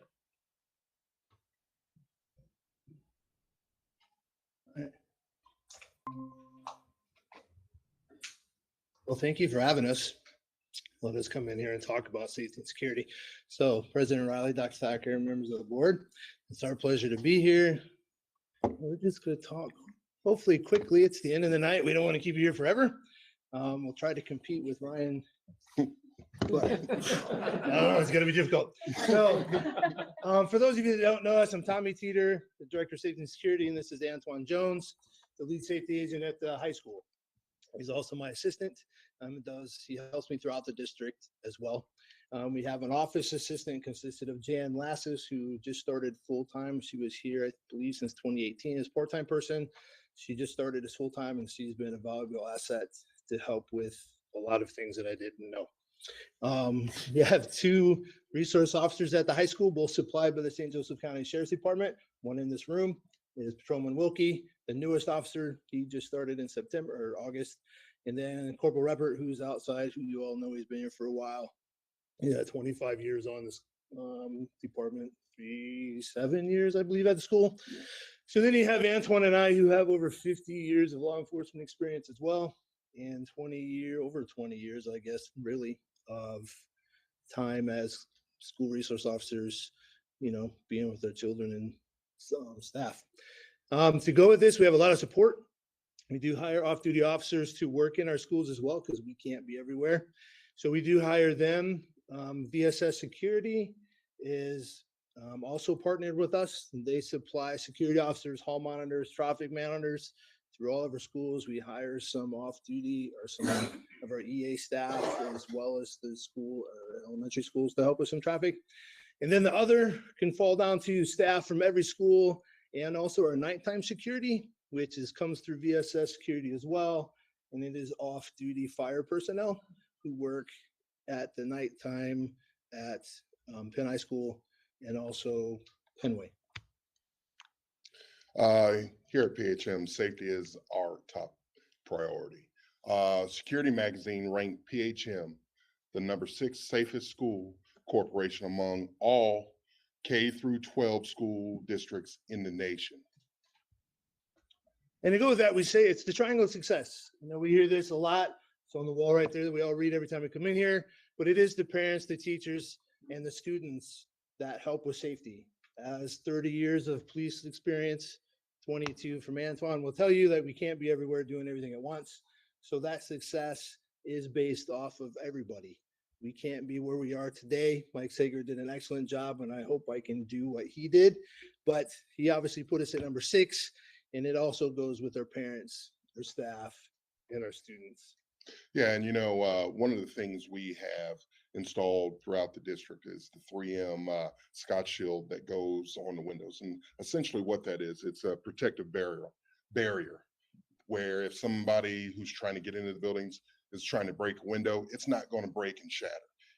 And what it's designed to do is give those inside that building time to respond, give us time to respond to that potential threat. So those are installed in all of our entryways throughout the district, and we're very proud of that. And the last one we want to report here on this slide is the National Threat Assessment Model. So PHM uses the Virginia model to look at our threats and do threat assessments of things that come into our schools at all levels. And this is from kindergarten through 12th grade, where something happens somewhere, somebody reports something, something is found online, however it wants to go with this. This is our National Threat Assessment Model, and we use this throughout the district, and we have monthly meetings to go with this, as well as if whatever incident happens at that moment, we have teams in the school that do that as well. Here at PHM, we use a a three-layered approach to our physical security. Providing a safe learning environment for our students and staff to be successful. Layer one is our intrusion security. So highlighting a few of those things, we have our access, it's coming out, control system, which basically we use a lanyard system to get in and out of the buildings. And it prevents people from just walking up and coming into our buildings. We have controlled single, double entryways to our office. And what that does is when you come up to the buildings, you're going to have to get buzzed into the first door, then you can come in, go through the second door before you get into the building. One of the things that I found to be just awesome that we have in this district is the panic buttons. So in every school we have panic buttons. So if there is an invader or someone that's trying to do harm to our learning environment, I believe we have 6 in each school. Yep. One of those individuals can hit that button, and what it's going to do, it's going to automatically shut all the doors to our learning environments, which creates an additional barrier for anybody that's trying to get access to them. And I think that's just awesome to have. Then we have our safe visitor management system, which was mentioned earlier today, where you have to show your ID and it scans you through the national databases. And the next slide here is something that might be new to people. I learned about this several years ago when I went to the basic SRO class, and then 2 summers ago when I went to advanced class, we talked about this CEPTED more often. It is a crime prevention through environmental design, and this is something that it's hard for people to understand because it doesn't make sense when you start talking about taking down trees, changing shrubs, trimming them down to 3 feet so you can't hide behind them, stand behind them. You can see out windows, we can see in windows. Cutting out or making sure tree limbs are like 8 foot high or above, so people can't climb and get on our roofs, things of that nature. And this is where CEPTED has come in, because if you look at our campuses across the district, and I mentioned this many times during my interview process and coming to school, that you can pull in at the front at Penn and look and see everything you need to see until you get to the softball field where the big trees are blocking the diamond, right? So that's that part of that CEPTED design, and it's now becoming more construction, new construction redesign. They're looking at that as well. For projects that we're doing now, or I would say like between me and Mike Sager, this is kind of where it's been leading to, and why the landscaping is being changed again, why the fences are not hanging, and so kids aren't cutting themselves and things like that. It is environmentally pleasing, right? But it's also for safety. And our layer 2 is our corridor security. So this one here is kind of what I just want to briefly touch on this, because Antoine talked about the panic buttons. You can see one there at the bottom. It kind of shows what it looks like, a garage door opener. As he said, every school has them. We have 6 at every school. High school has 9, but the reason for these are the shut off doors. There are certain doors that have been installed throughout every school where it does close. They like put a barrier between our children and the intruder. Okay. But it also doesn't stop. If you have the right proper badge, you can get through. So if you're outside this room and you want to get into the gym, there's certain people that can have access to that, and you can get through, and then the door closes behind you, and whoever comes up and pulls on that door, the magnet's just holding it so they can't open that door. And then lastly, our third layer is the newest one. The district just rekeyed every door in the district. All our classrooms now have lockable doors. To go with the fact, I know it's been talked about previously, I've heard it sitting here as well, that all of the open concept classrooms in schools have been changed to where we now have permanent walls in those spaces. It used to be you'd get in one room and you could walk through the entire school. That's now changed, where you can't get through the entire school. And the fact that our doors now have locks. There hasn't been one case that I can find anywhere where a locked classroom door has had an active shooter get inside and hurt people. It's always an open door. Uvalde is a prime example of that. We have access at all of ours. Again, the door was open there. Our doors are locked. Here at PHM, we have 10 important safety features within our school district. So we'll go through some of these. I don't want to read them all because they repeated themselves. Safe visitor you heard about. Everybody that comes in our school has to check in. And if you just to prove how secure it is, I had a mom call today and complain because they found something in North Carolina and it was just a speeding ticket she received in the summer, and they will not approve her background so she can volunteer and go to her kids' camp. So just a very simple one to show how it works. District-wide, we have a two-way radio system. Police officers have them. Everybody in the school has them. Office-wide, we have a radio system where every office has it, where they check in every month as well. The panic button, as we talked about, AEDs is something I don't know if you know that every school has them. Some of them are online where they check in automatically and let us know they're still working, or if they need batteries, they let us know that. And our trainers here at the high school have an AED in a backpack that they can take out to sporting events outside of where they would be located, you know, at the Giesman Athletic Center. Trying to get that right. To go with this, we have the Perry-Weather lightning detectors at our secondary school and the high school. So as they go outside, it warns them of approaching bad weather. We have video monitoring at all our schools and our buses. We have stop arm cameras on all the school buses, and that is directly when they catch a violator on that, it goes right to the police department, whether it's the sheriff's department or the Mishawaka Police Department, depending on where that's at. And they investigate that. Electronic door access and key controls we talked about, where you have to have a badge to get into the building, or you have to push a button like a buzzer and somebody will let you in. All of our staff have identification badges and wear them generally around their neck for the most part. Some of them are, you know, attached to their belt, but they are somewhere around. And then all the students at Penn High School are given an ID. That's a work in project, trying to get them to wear them. They don't quite understand, but they all do get IDs. And then lastly, all of our staff are CPR trained as well. You know, drug and alcohol education, intervention, and resources here at in this district is just awesome. We have drug testing programs for all secondary schools. We have a great DARE program for our elementary students, where our SROs are in there giving these young people the tools they need to deal with issues that come up and that they're going to be faced with when it involving drugs and alcohol. And we have school counselors and the Youth Service Bureau Student Services support system that they can access all the time as well. I'm just going to brag about the DARE program a little bit. Since I taught it for 7 years, I love it. But you guys have a rarity. I'm one of only 5 people in the state that are on this training team for the state. So you guys do have, I'll try to be like Mr. Towner as close as I can get.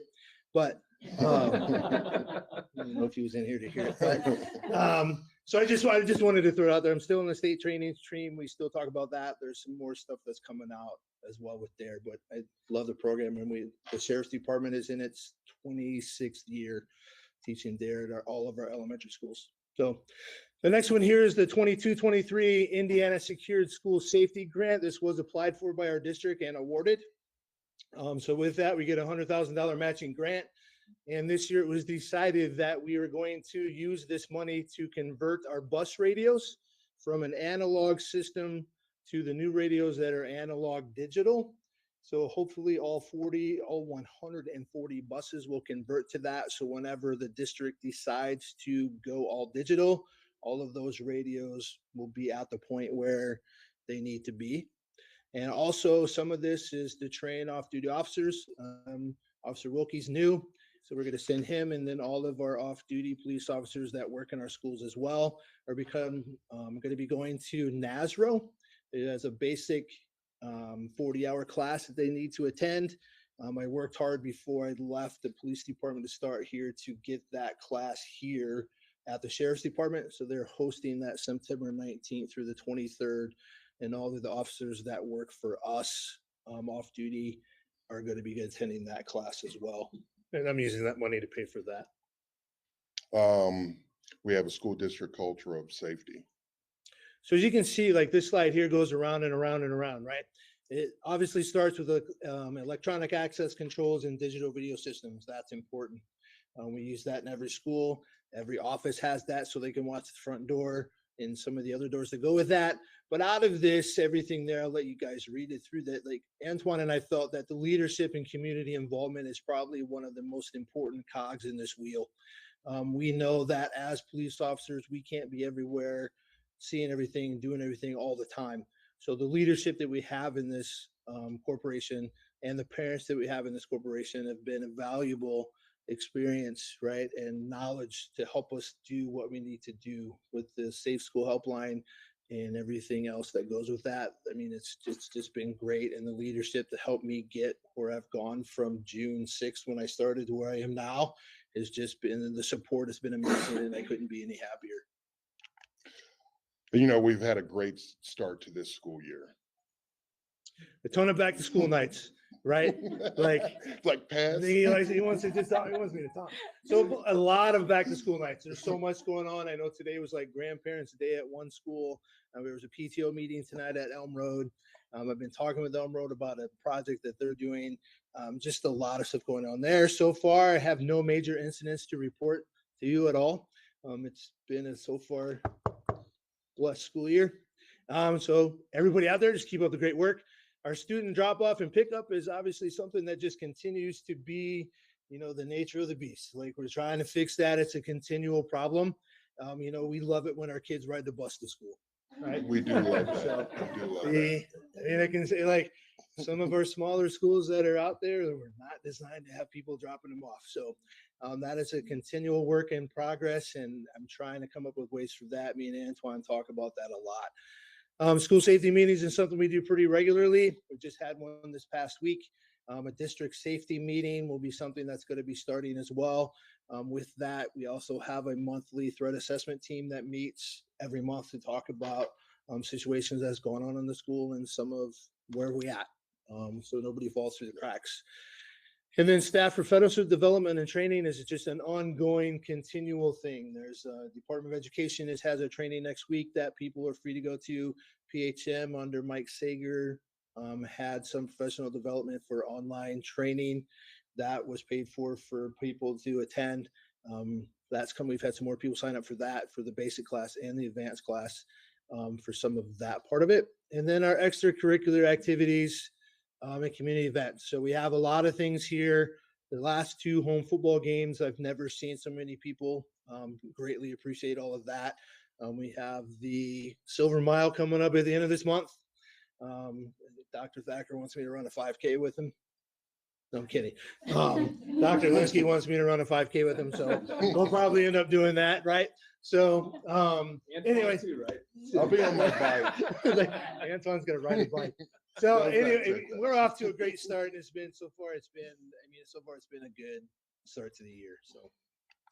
All right, you know, the number one security feature we have in our district is you guys, students, parents, our staff. So in my coach's voice, if you see something, what do? There we go. If you see something, we say something. And it has been, I mean, the 3 options are up there, and it has been a tremendous, we've already had several cases throughout this year. We had one today where people going to report it. So I'm so happy to hear that the safe or the snitches get stitches thing is hopefully falling off to the wayside. I appreciate everybody that's come through, whether it's a parent or a student at the school, to report this. We can't see everything. So if you see something, say something. Thank you very much. That's the end of our presentation. You guys have. Hold on. I'm glad I'm not the only one sweating. No, I'm sweating. I just want to, Officer Jones, it's good to see you. Officer Jones and I graduated from Notre Dame together. Yes. Yes, and you have your treasures, like so many of us do up here, in and around our buildings. Yep. So I know what this means to you on a personal level, as well as a professional level. So I'm so glad we got you. Yes, thank you. I I'm love glad to be Adams here. High School and our community, but I'm so glad we have you. Thank you. I'm glad to be here. Mr. Teeter, and I have to train myself to say Mr. instead of officer. I just want to personally thank you too. You have been incredibly responsive to me and professional. I've taken quite a few constituent calls over the last couple of weeks, and to be able to call you and get the level of professionalism and responsiveness, and as a mom, some reassurance that this district is in very good and thoughtful hands. So that's just a personal thank you to you. I know you got big shoes to fill Thank you. in Sager, but you're doing a great job. We're really glad you're here too. Thank you. Has there been any one thing so far that you feel needs to be cleaned up? I mean, I know in the past there's been issues with doors being left unlocked, especially at the high school. Is that something that's been, are you still experiencing that sort of thing, or do you even know anything about doors being left unlocked, or is that going on? Do you know anything about it? No, I mean, we're currently addressing, making sure that the building doors are stays being left safe. unlocked at the high school. I can't monitor them all the time, but they're doing a much better job, and we're continuing to improve that. Yeah, because I know that in the past they have. That was a problem, and I'm just wondering if it's still a problem. But I'm glad you're taking care of it, looking into it. Great. So that's a big, to me, like you said, that's the biggest safety issue probably there is. Yes, sir. Doors left unlocked. Mr. Sternwald? Just a few questions. It's something I do every time I walk into a classroom now, which is a strange habit, but it seems that all the classrooms not only have locks, but locks from the interior. I know that was a security challenge in Sandy Hook. And so I wanted to confirm that the classrooms lock from the interior. Yes. All right. Additionally, on the panic buttons, auto locks, those kind of things, you never want to have to use them, but occasionally you do. And when you use them, you want to know that they're going to work.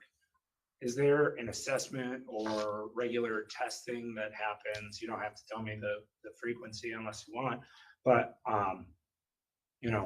to make sure that those 6 panic buttons in each building do work, and that when they are pressed, the doors do lock, and that exterior doors aren't breaking down or whatever. Yeah, we were going through the schools this summer, checking and making sure that everything was in working order. And then obviously it's one of those deals too where we have a lot of schools. So if there is an issue, we just need those people that are running those schools to contact us, and we'll get on it as soon as possible if there's a malfunction. And that does become an ASAP thing. I will tell you, as to answer your question on testing, yes. Not nearly as frequently as fire drills, which I wish that it was, but unfortunately that's not part of the standard across the world, actually. So, but when that happens, we have found, whether it's the batteries are dead, or a door doesn't shut the way it's supposed to shut, those things are addressed first, and our facilities people have been right with me at that moment. Like, I call them and we're going to that door to fix it right now. Honeywell has been there to replace batteries or reprogram if they need to be done as soon as that can possibly be done. And the last one is more just a question related to the drug and alcohol. I know in our county, we have the 525 Foundation. Is there any thought to any collaboration with the 525 Foundation, say providing us with information that could be sent out in parent newsletters or regular messaging? In the Principal S'mores article or newsletters or whatnot related to drug and alcohol kind of messaging, so that parents can be more mindful and that information is readily accessible to them. I wish I had an answer for that. I don't think I can answer that question. Great source of information. Happens to be one of the board members, 525 Dr. Short. Yes, we do share information with principals. We'll continue to do so. And when there are things coming up in the community, we like to get that word out when 525 is hosting something so parents are aware as well. Actually, I have one last question that I forgot to ask earlier, and I had mentioned this to you, Mr. Teeter. Do we invite local law enforcement to use our schools as training grounds when we don't have students in them, so they can become deeply familiar with the layouts of our buildings? Can we do that? If we are doing it, great. We If have not, done it, and I okay. promise you, as a training coordinator from the Sheriff's Department prior to being here, that I will do everything in my powers to make sure that does happen, more in the summertime. But also the Sheriff's Department, as part of their programming, is that they're supposed to go to the schools that are in their beat and walk around. I've had some office staff question, like some new officers showed up at my house today and just came in and started walking around. So I'm trying to explain to them as well as the sheriff's department that it's great that you're coming to walk around the schools, but yet that scares people too when you're seeing 2 police cars parked outside your school for I mean, they're just there to visit or have lunch with a kid, but then there's panic that goes with that as well. So there's some of that work back and forth in collaboration with the sheriff's department when it goes to that. And I will promise you, there's been 3 active shooter trainings, 2 at Penn High School, 1 at Grissom since 2015 that I'm aware of. I was a part of 2 of them. So I will make sure that that training continues as well, because our SWAT team really wants to try to do things in our schools. We do have a member of the public who has asked to speak on this topic, so the board welcomes and thanks Shelley Treeley. You guys don't go anywhere.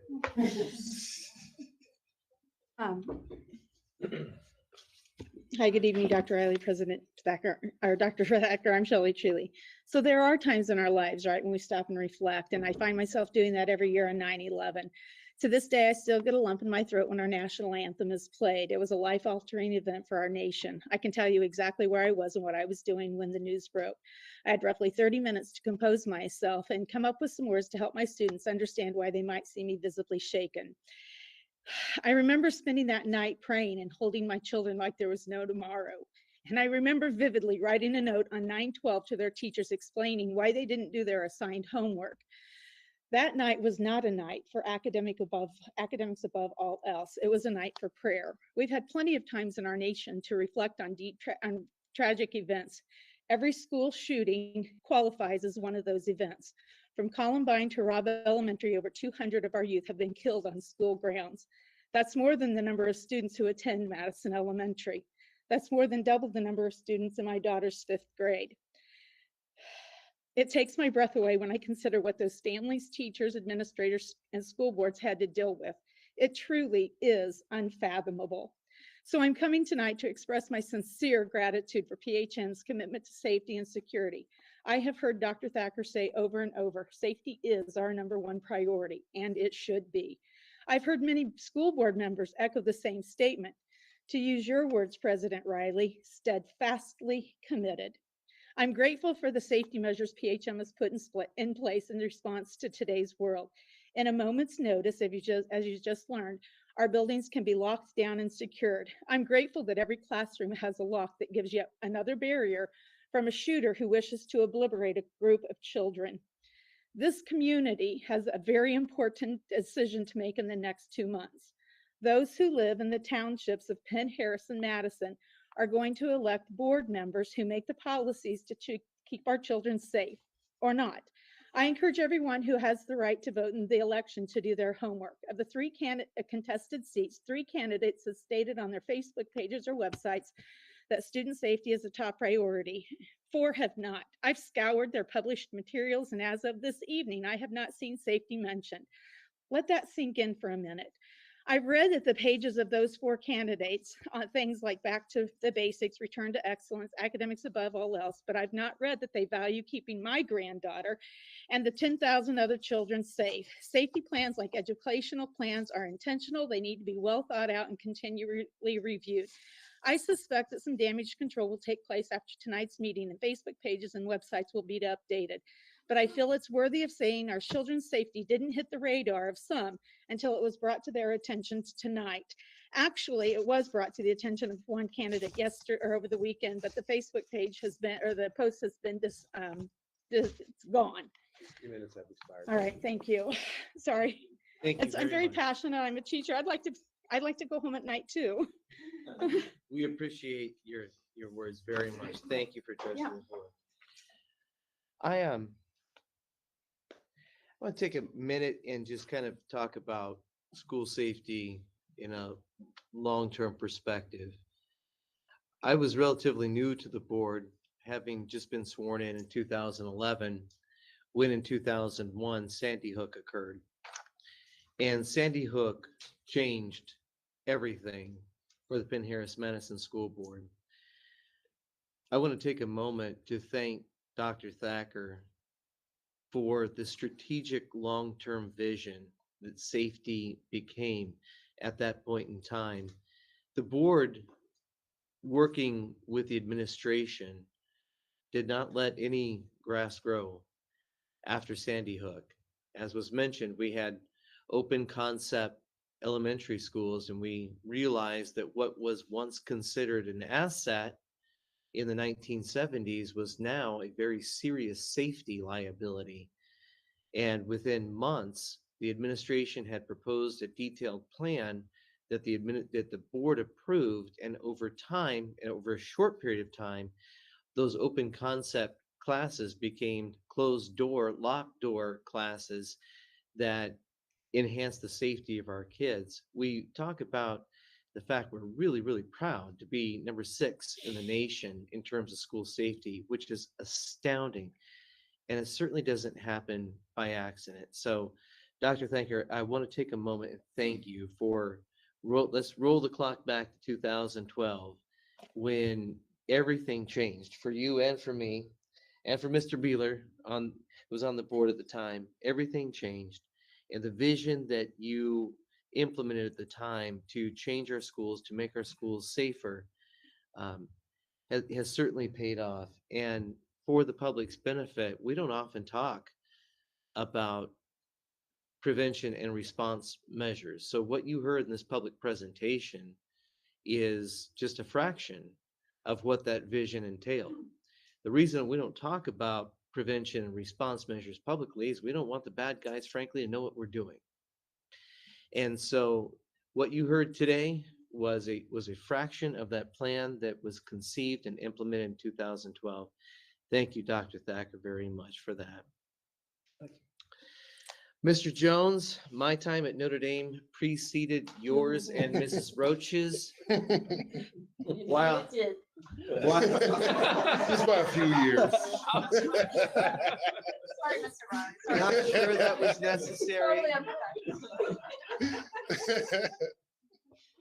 But I do have to ask you, while we welcome you to PHM, we miss you on the defensive line at Notre Dame. Do you have any eligibility left? It's gone, unfortunately. Well, you can't blame the guy for asking. And Mr. Teeter, thank you so much. I know that you've been in this role for just a very short period of time. You're doing an excellent job. We appreciate the presentation tonight. We appreciate everything that you guys are doing to keep our kids safe. I know we'll talk soon, and I also hope to see you soon. Thank you. Thank you. We'll move on to the hearing of visitors. At regular board meetings, the public is invited to address the board on general topics under the hearing of visitors without registering. A time limit of 3 minutes shall be enforced for persons wishing to speak during the hearing of visitors. It is requested that names and addresses be stated at the beginning of such comments. Individuals may speak only once during this section of the agenda. Please understand that personnel issues cannot be addressed during open sessions of the board. PHM has a clearly defined procedure for personnel issues, and that is concerns about individual employees of the district should be brought to the superintendent or his designee. The board does not respond to questions or comments posed during the hearing of visitors. Our board attorney, Mr. Jeff Johnson, will keep time and will let you know as your time is expiring. Please be respectful of the 3-minute time limit. And the way I will go about this is we do have a number of individuals who have pre-registered to speak. I'll call on you first, those who are here in the boardroom, that is, and then I'll move to anybody who might be outside the boardroom. And then finally, we'll go to our patrons who are visiting us on our live YouTube feed. So with that in mind, let me turn to Mr. Ben Dallas.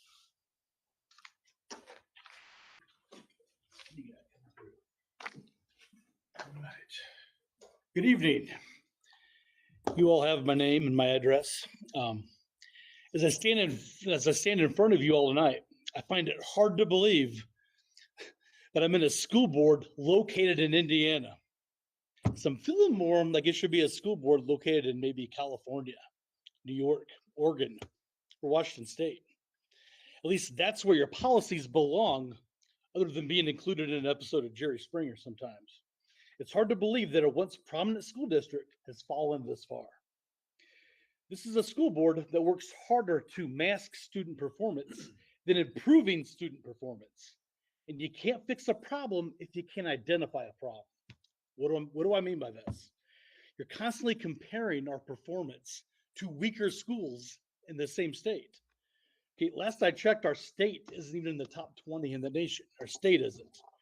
Okay, as far as comparing our school to weaker schools, where does that help us? Why not compare our scores to our own scores? Let's use our own data and compare our data to what we've done in the past. And that's how you improve. That's how you can adjust. It's a barometer for how you've done before, how you can continue to improve and move up. You compare us to weaker schools, that doesn't really help anything. In fact, I think it stunts any potential growth that our students would have had otherwise. I mean, our state, we live in Indiana. We live in Indiana, for crying out loud. We're not even in the top 20 in the nation. Our nation isn't in the top 30 in most subjects worldwide. Believe me, Japan, South Korea, Germany, they're not exactly envious of our K through 12 system. So let's take that into acknowledgement when we're doing this stuff. Let's see where we can improve. Okay? Hiding problems won't make them magically go away. If any PHM high school student were to use, let's say, USA and World News as a source for writing any project, they'd be laughed out of the classroom, okay, pretty much instantly. So why do you guys use that source? How about using an authoritative source on the topic, like the Indiana Department of Education, or even our own numbers that we track for our own test scores? That works as well. Okay. Yes, the tests, they have changed in the previous years. They're harder now. The tests are harder, so it doesn't look good. You compare our scores now to previous scores because they're harder. Is that a bad thing? Let's learn from it. Let's learn from how the tests have become more challenging and improve. That's what leaders do. You find a corresponding plan with where we're at in the current data and you improve. That's what leadership does. Okay. You guys aren't it as of right now. Okay. We need to move forward. Okay. This coming November, as I mentioned, there's an election. Okay. We need to get rid of any toxicity that's in this board and elect a new board in November. We need to get back to the basics. Thank you. Thank you, Mr. Dallas. Mr. Bashura.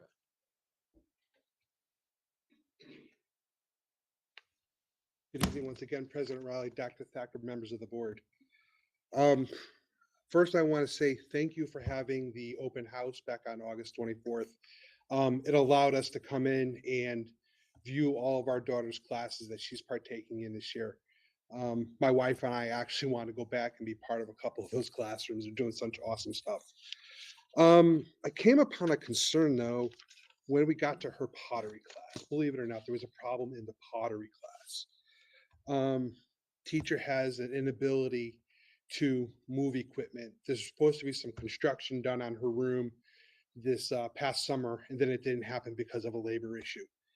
Come the first day of school, her equipment wasn't moved back to the classroom in time for her students to arrive. Okay. And this is where the interesting part takes place.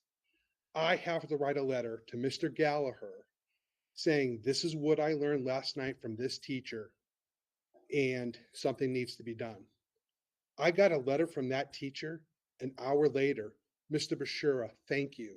The pottery wheels and the clay are in my classroom. She tried for weeks to get that stuff moved in and it never happened. Why does a parent have to do this work that should be done for a teacher trying to prep her class for a school year? You have to look into your school's administration. The second thing I want to talk about this evening is about the Register My Athlete section. Under your Register My Athlete, by the way, totally surprised what you guys do under Register My Athlete. You do band, you do football, you do sports stuff, and then you have all these clubs that fall under this Register My Athlete situation. I came upon a portion of this and we have not signed our paperwork yet.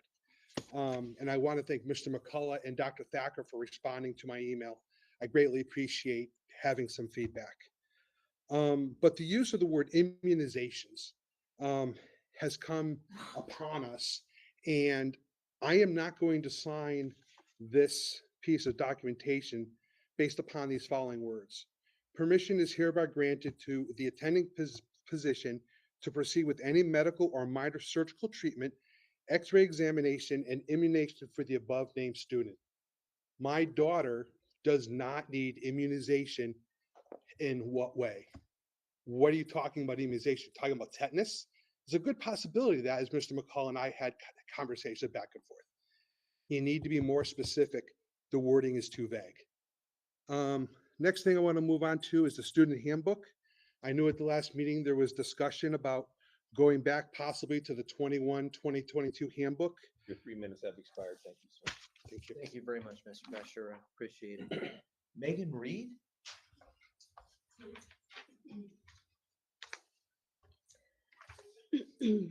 Good evening, Dr. Thacker, President Riley, and the board. My name is Megan. I live on Hunting Ridge Trail. I am a registered nurse. I'm not currently practicing, but I have years of experience and stories to tell. I want to share a fictitious story with you all, one based on my experience. Before I begin, I just want to make sure that we're all familiar with the 0 to 10 pain scale, 0 being no pain at all and 10 being the worst pain you've ever experienced. Imagine I am an emergency nurse room, emergency nurse working at a busy hospital. We're short-staffed and overworked. That evening, Chris Riley comes into the hospital. When I ask him about why he's here today, he proceeds to tell me that his pain is a 10 out of 10. As he tells me about how severe his pain is, he does it while laughing, joking, sitting comfortably in the hospital bed. I then think about my 10 out of 10 pain experience. I was not able to walk, talk, sit comfortably, and I sure wasn't joking around with the staff. Because Mr. Riley's 10 out of 10 pain experience was so vastly different than mine, a few thoughts ran through my head. Should I try to persuade him that his 10 out of 10 pain wasn't really a 10 out of 10 pain? Mr. Riley, a seemingly intelligent man, did he really understand this 0 out of 10 pain scale?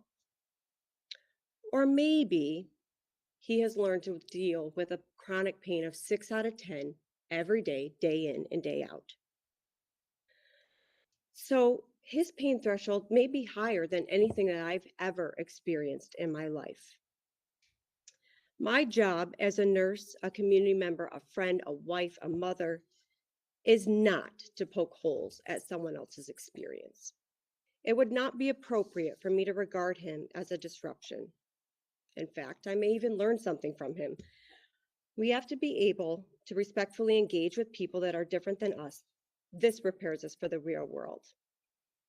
While I realize this analogy isn't perfect, I bring the story up because I think the board members, administrators, staff, and especially the teachers have done a wonderful job in triaging the most vulnerable students while also attending to the seemingly fine students, which is not an easy task to do. I know in my brief couple years here at PHM, we have seen experiences taken seriously, and that means a lot. So thank you for all you do, and I hope you will continue to provide each and every student support as it pertains to their experience. Thank you. Thank you very much, Mrs. Reed. Is this your first time speaking to the board? It is. That was a very interesting analogy. Appreciate it. And it's nice to see you. Lisa Ludwig. Are you remind?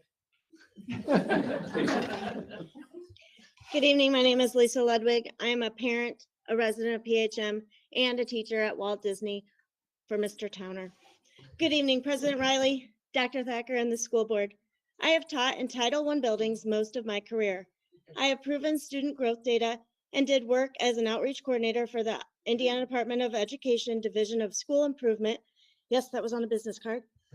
About a week ago, data was shared and then misinterpreted by members of our community that would like to say PHM is being status quo with this data. I'm here because I want our community to know PHM teachers aren't complacent with this info. But what we do know is that in 2014, we got new state standards that were more rigorous. In 2015, ISTEP was made more rigorous through transitional test items. In 2019, iLearn was debuted. In 2020, COVID hit. In 2020 also new standards were released. And then 21-22, was our first back to somewhat normal year. As you can see, the scores from 2013 to 2022 really can't be compared directly to each other. The above state average rates can. This isn't saying we sit back and watch. It is just showing that we as teachers are working hard at PHM to deliver high-level instruction so our students are performing above the state average. We always want better, but test scores don't really measure all the growth and learning that may occur in each and every student we serve. We take them where they are with the intent to grow them from wherever they are. I want to thank our school board and our whole PHM for everything you do. And I also want to thank you for the safety and security that we feel here at PHM. I feel my child is always safe at school. I feel I am safe, and so are all my students. Thank you very much. Have a wonderful evening. Before you go, we want to thank you and all of our teachers for everything that you do that help produce the results that we actually have. And thank you for coming out here and helping to set the record straight on what the results actually are. Thank you, Lisa. I have next up is Christina Barnes. Is Christina with us or is she virtual? She is not listed as virtual, so she should be with us. There she is. Okay. Hi, Mrs. Barnes. Okay, I am Christina Barnes. I live in Granger. I have two children, one at Penn High School and one at Discovery. I've attended many PHM school board meetings virtually over the last year and a half, and it's nice to be here in person. I want to take a few minutes today to share my appreciation for my children's teachers. In the short time I have, I'd like to talk about the things that I love about PHM teachers. Number one, they're dedicated. For many of my kids' teachers, they have before school commitments, meeting with students, coaching academic or sports teams, mentoring meetings. They work a full day, like most of us do. They finish up their after work, and then they have more meetings, mentoring, and coaching. They then go home, they may make dinner or parent their own kids. And then they're returning to be accessible to answer their students' questions and emails that evening.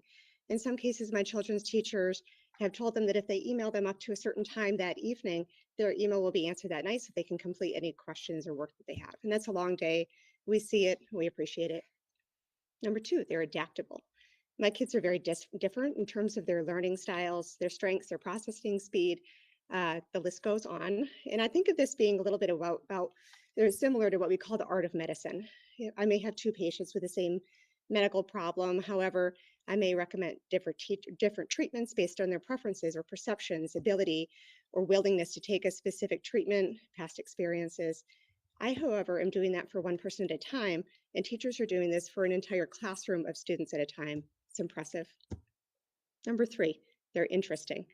More than a few times, my students have started a school year with a certain subject matter that they perceive as being their least favorite or their most challenging.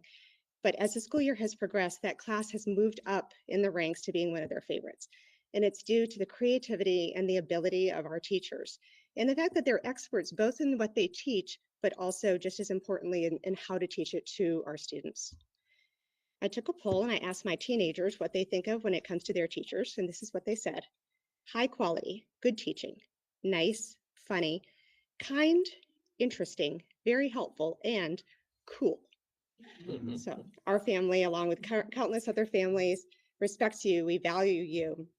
We appreciate you. We know how hard you work and how much you care about our kids. Thank you.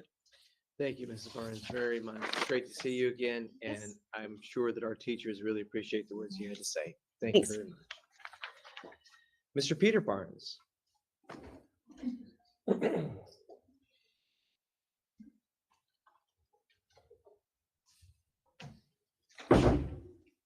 Hello. Welcome. Thank you very much. Dr. Thacker, President Riley, members of the board, thank you for this opportunity to speak.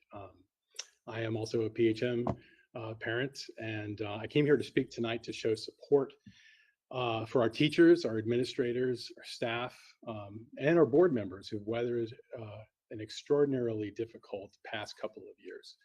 And even before the pandemic, PHM teachers, staff, administrators' jobs were already extremely challenging.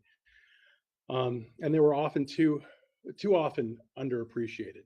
But over the past year and a half, their professionalism has too often been unfairly questioned and scrutinized as if they have some sort of hidden agenda, leaving many of them feeling intimidated, harassed, and demoralized. Yet they've been steadfast in their dedication to teaching and caring for our children, and they've handled all of these challenges with grace and professionalism and resilience. But they're only human, and they need to know how the vast majority of the parents really actually feel about them. And I'm speaking here tonight to lend some counterbalance to a lot of the negativity that has been heard. I want our teachers and our staff to know this. We are grateful. We're indebted to you. We're honored. We're in awe of how you have persevered through these tough times, teaching with excellence and fostering an atmosphere of love and inclusion for our kids to flourish. And we're truly fortunate to have such outstanding and dedicated teachers and staff in the care of our children. And as a psychologist, I know how important belonging is to mental health. And I especially appreciate the efforts that the PHM has done to prioritize diversity, equity, and inclusion so that our students, especially those who might be marginalized or at risk for being marginalized because of their differences with regard to race, religion, sexual orientation, gender identity, disability, socioeconomic status, or any other difference for that matter. Our teachers and our staff deserve our trust, our support, and our presumption of good intentions. Most importantly, our teachers and staff deserve to feel safe, both physically and psychologically. Rather than being chronically vigilant, they might do or say something wrong that will cause them to be a target for harassment. We need them to be in a positive psychological space. Of course, for their own well-being. Of course, their well-being matters in and of itself, but it also has a direct impact on how well they do their jobs. And we need them to be at their best. We need them to be empowered to foster a safe and inclusive environment for our kids. And again, I know that I speak for many parents in saying thank you. We have your back. And thank you, Mr. Barnes. We appreciate the remarks very much.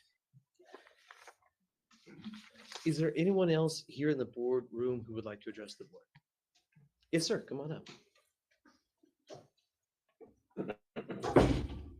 I'm Ted Fox. I live in Granger. I did promise I didn't know Mr. Towner, and a lot of we were going to be here tonight. I'm a proud parent of 2 Walt Disney Dolphins, a 3rd grader and a 1st grader.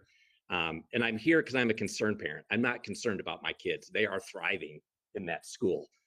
The confidence I see growing in them, and we can talk about the academics, we can talk about the way these things have been misrepresented. The fact is that the school district is in the top 4% in the state. Any other job, if we were told we weren't doing our jobs when we were in the top 4%, I don't think any of us would ever want to work a job like that. My 1st grader is at home reading a chapter book tonight. My 3rd grader read all of Harry Potter when he was in 2nd grade. My kids are doing great academically, but what I've always been so impressed by with Disney is the sense of self and the sense of composure that they have developed. We had an incident on the playground last year where my son was picked on. It wasn't me picking him up from school who found that out. It was the teacher messaging me before I picked him up saying, this is what happened. This is how we took care of it. Everything is okay, but you should have a conversation with him because he was very shaken up by it. And just time and again, I've been so impressed by the communication from the school. I've been so impressed by Mr. Towner. Mr. Towner really does know everyone. When I pull up in my car, he says, "Foxes," and they come running towards me, and he knows when I'm coming in the pickup line. So I'm just here just to express my gratitude to the teachers, to all the staff, to all of you for the environment you've given our kids. My wife was just considering a job in another state, and one of the main factors in why we didn't leave was because of Walt Disney and how much we value that school community and how concerned we wouldn't be able to replicate that in another state. So thank you to the teachers, and thank you for the open comment period. Mr. Fox, thank you. It's nice to meet you. Nice to meet all of you too. Come back again. Anybody else? Yes, ma'am. Hi, my name is Jackie Olson. I'm also in Granger. I wanted to share something pretty similar to what we just heard. We moved to this area, and when we moved, the big push was to get us into PHM, and we did not understand that until here recently, as my kids are starting to go through. And so first, I just want to express our extreme gratitude and thankfulness in every bit that comes into what we see that comes out of our children, from the board to the bus to the teachers, staff, everyone.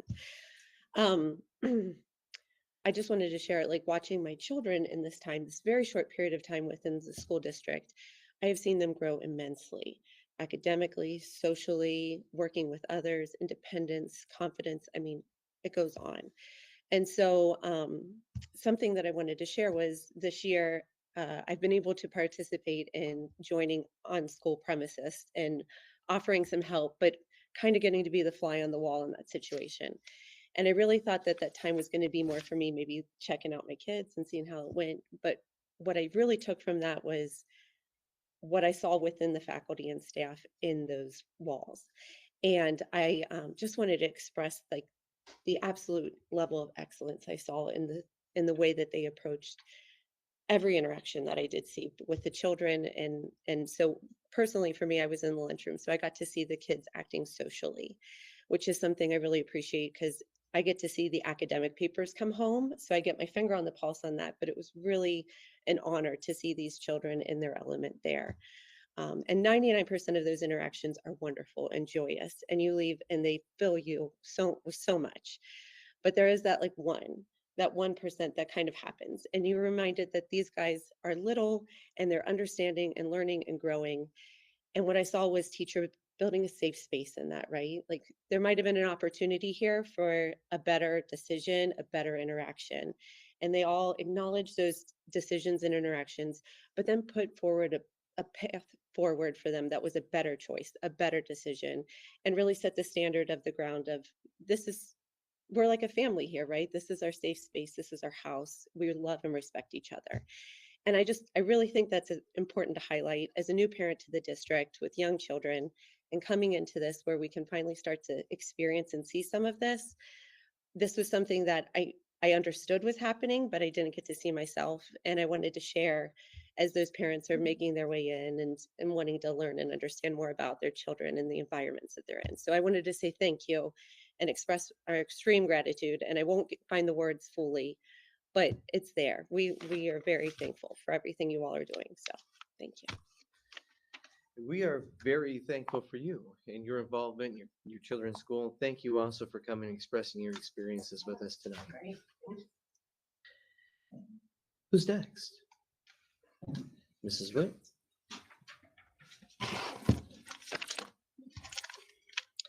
Hi, my name is Christy Witt. I live in Granger. I think I've said this before. I'm a mom of a current student in the district. I'm a wife of a teacher. I wouldn't be here month after month if I didn't care. Because I've spoken and brought legitimate concerns to the board, parents in this very room who have also spoken paint us as extremists. I'm part of this community and just looking for answers. I've listened to many parents also bring up legitimate concerns, some of them that have gone unresolved. Age-appropriate books with adult content in the class and library, unresolved. ESSER funds and a detailed list of how much money has been spent, specifically $11 million, unresolved. Divisive topics in the classroom that have no business in the classroom, specifically CRT, which we are on day 450 or so of ignoring parents. Political messaging on classroom walls, lack of teachers and support for our young adult program, restorative practices utilized where kids' bad behavior is not addressed appropriately, and lack of supporting our teachers with this. Concern with 8 of our 15 schools performing below 50%. You've created and handpicked secret committees and were slapped on the hand for lack of transparency. You've decided to let children change their name and gender without parent consent. Now, how are we going to handle bathrooms? And what about furries? Because that's coming. You've ignored our requests at meetings and emails, had to resort to formal requests via Freedom of Information Act, which you still ignored and have been in violation of. You've listened to people who don't have kids here, don't live here, and allowed yourself to be bullied by Notre Dame, doctors, the health department, local therapists, and parents who throw their titles around. Who does the buck stop with? The board who took an oath of office to protect all their stakeholders, or does the superintendent run the show? You've blurred the lines completely. Can you address your supporters and pillars of the community who call your stakeholders fascists, Nazis, and extremists just because we ask questions? This has all taken place over the weekend. None of these issues brought to you are made up. They're happening in the halls of PHM. Concerned parents aren't going to allow you to make this a parent versus teachers issues. We love the teachers too. This is about you, board. This is your board. This is your job to create, implement, and enforce policy. And as far as if you see something, say something, what about naked and inappropriate pictures on social media by your staff? No, that's not important. Also, saying that safety isn't important to those running for school board is like saying if a teacher doesn't have a safe space sign on their door, that kids aren't safe with that teacher. And it's completely inappropriate. Thank you, Mrs. Witt. Who's next? Mrs. Glassburn?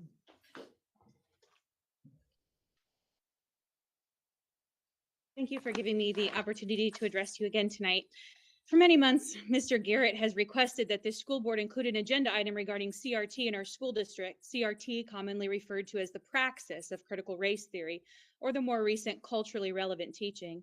And month after month, President Riley, you choose to ignore your fellow board colleague. You've publicly claimed that you do not understand or have a clear definition of what CRT is, followed by assuring all of us that even though you can't define it, you are most certainly not teaching it. However, month after month, members of the community and parents have given concrete examples of the praxis of CRT in classrooms, present within PHM and the professional development put in front of our teachers. Mr. Garrett has listened and understands that our concerns do have value.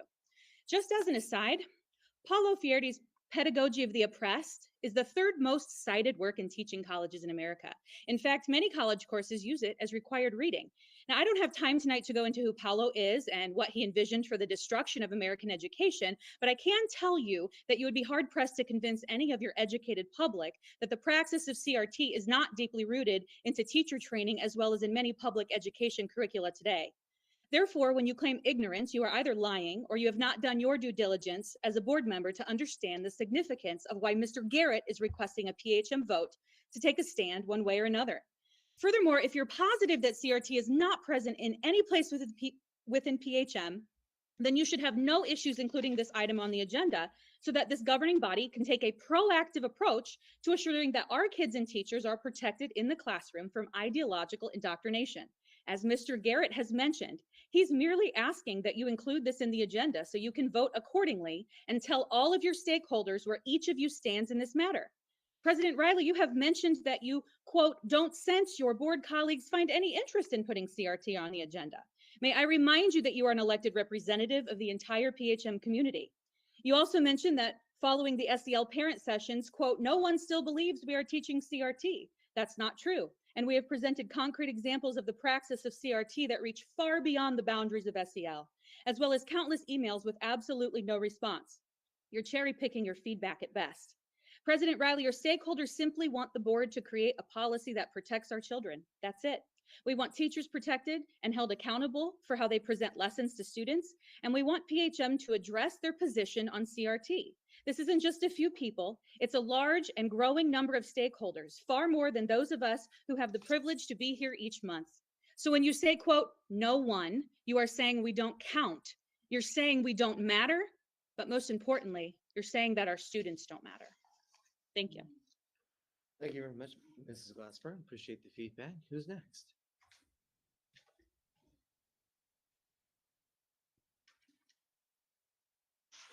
Ashley Leader. Sadly, the past 2 years, the PHM community has reflected our world. Due to lack of leadership, our community is divided, tribal, and political. PHM had a chance to stand strong against worldly political pressures, but no, they made a bold statement to link arms with division. True leadership finds a way to come to the table, to listen to all concerns, and all to feel valued and respected. True leadership stands for what is right, no matter the pressure. True leadership does its due diligence to gather all the information in order to make the best decision. This current board has not been able to do that. We saw that tonight. Instead, the current leadership praises parent groups that bully, harass, and threatens other parents. Some of them are here tonight. We witnessed this behavior from the pro-mask group and their tactics to intimidate the board. We are witnessing this behavior now on social media, again, by some of those here tonight. And yet, current board members have connected themselves to supporting this bullying, harassing, and threatening behavior. Safety matters, right? Physically, emotionally, and mentally. We are just parents that care about our kids being forced to read sexually explicit books that are not age appropriate. We care that teachers are not given the support to deal with unruly classroom behavior. We care that our kids should not be taught to look at their friends through colored lenses. We care that kids with disabilities needed to be mask-free so they could thrive. We care about teachers that love to teach but hate coming to work.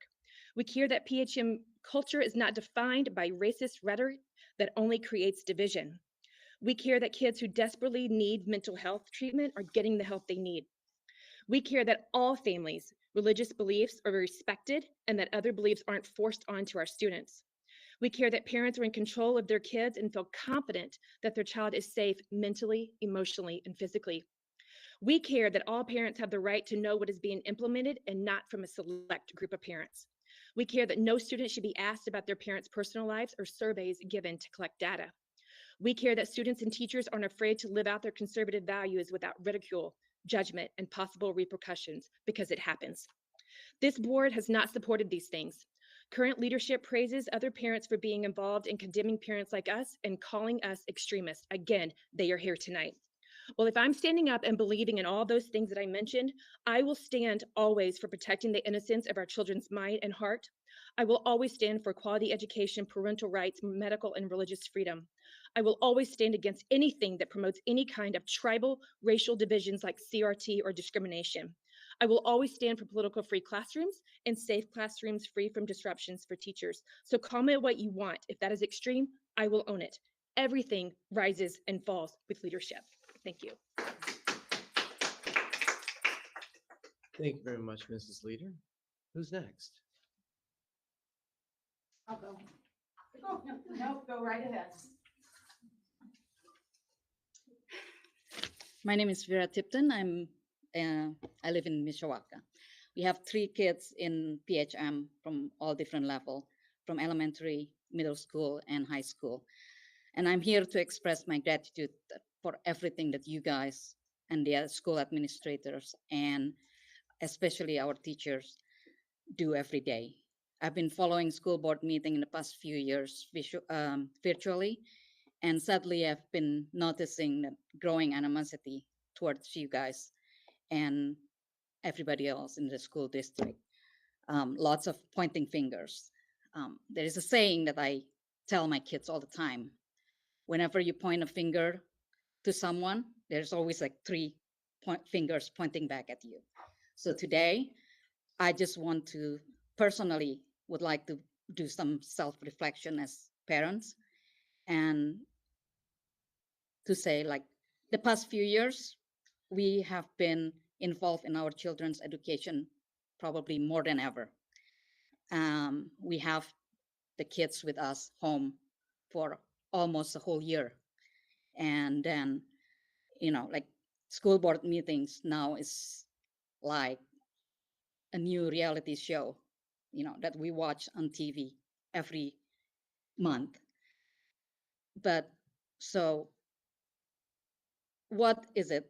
What lesson do we have to teach our kids when we see the school board meetings?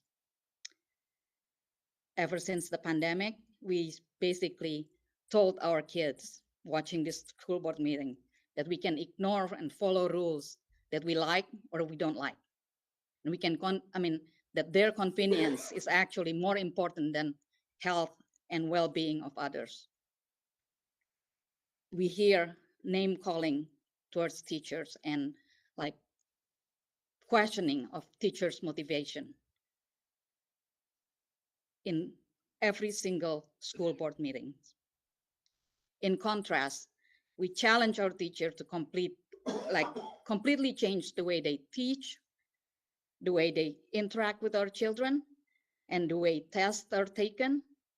And then when we get the data that is not to our liking, we blame everything on them.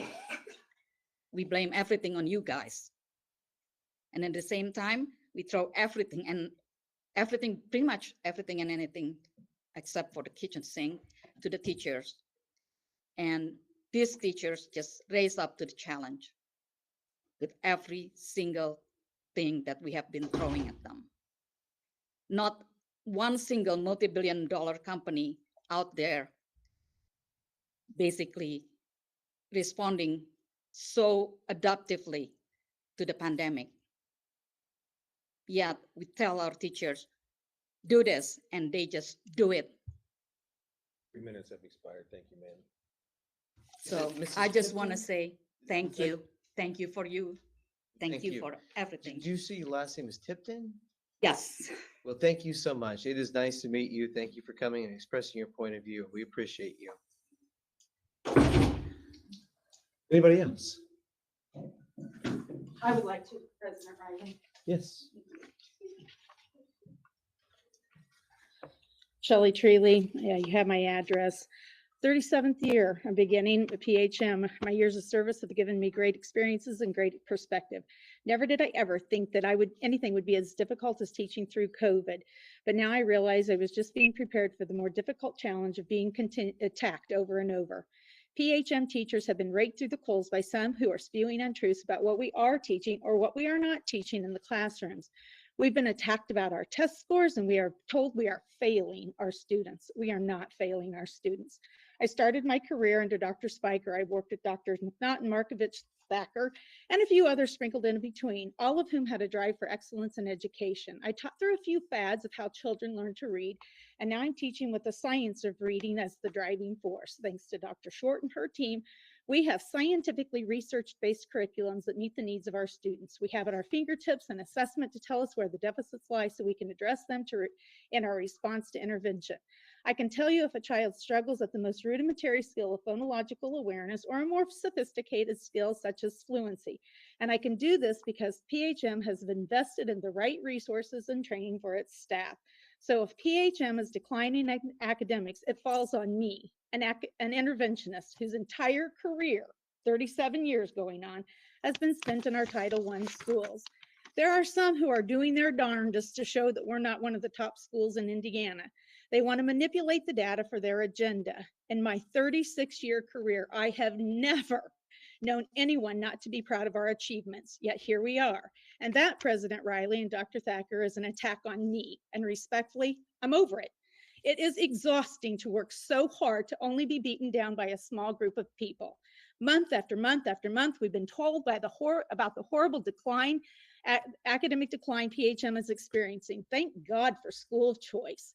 But I know the longer the students are with us, the better they fare. My own son couldn't read at grade 3. Yet, because he stuck with PHM, he graduated with honors from Penn High School. His success happened because of the teachers, the rigorous curriculum, and coaches. So if you want to have a conversation about what excellence in education looks like, invite me. I was there as a parent, and I am there living through it now as I continue to work for PHM. Lastly, and this is what I really want you to hear, I am forever grateful that during my tenure, the Penn-Harris-Madison Board of School Trustees, the administration, and the Teachers Association have worked in concert for the common good. I don't know why anyone who says they have the best interests of students at heart bash 77% of my teachers, but they're out there. So thank you, President Riley and Dr. Thacker and the entire Learning Division for continuing the strong tradition of working with the Teachers Association. We most certainly serve our students better because of our teamwork. Thank you very much, Yeah. Ms. Treeley. Appreciate it. Anybody else like to address the board? Okay. Mrs. Hugenboom, we'll go to those who are with us virtually, and we'll give you a moment to load it up. The only person we have virtually is Troy Cates, if he still Okay. is requesting to join. Troy Cates, if you're with us, flip from your YouTube feed to the Google link that you've been sent, and we'll wait for you for a moment to join us.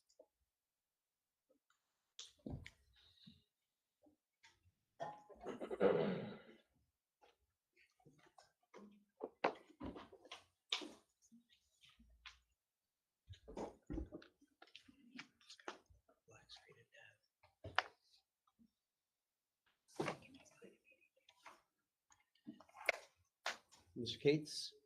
No?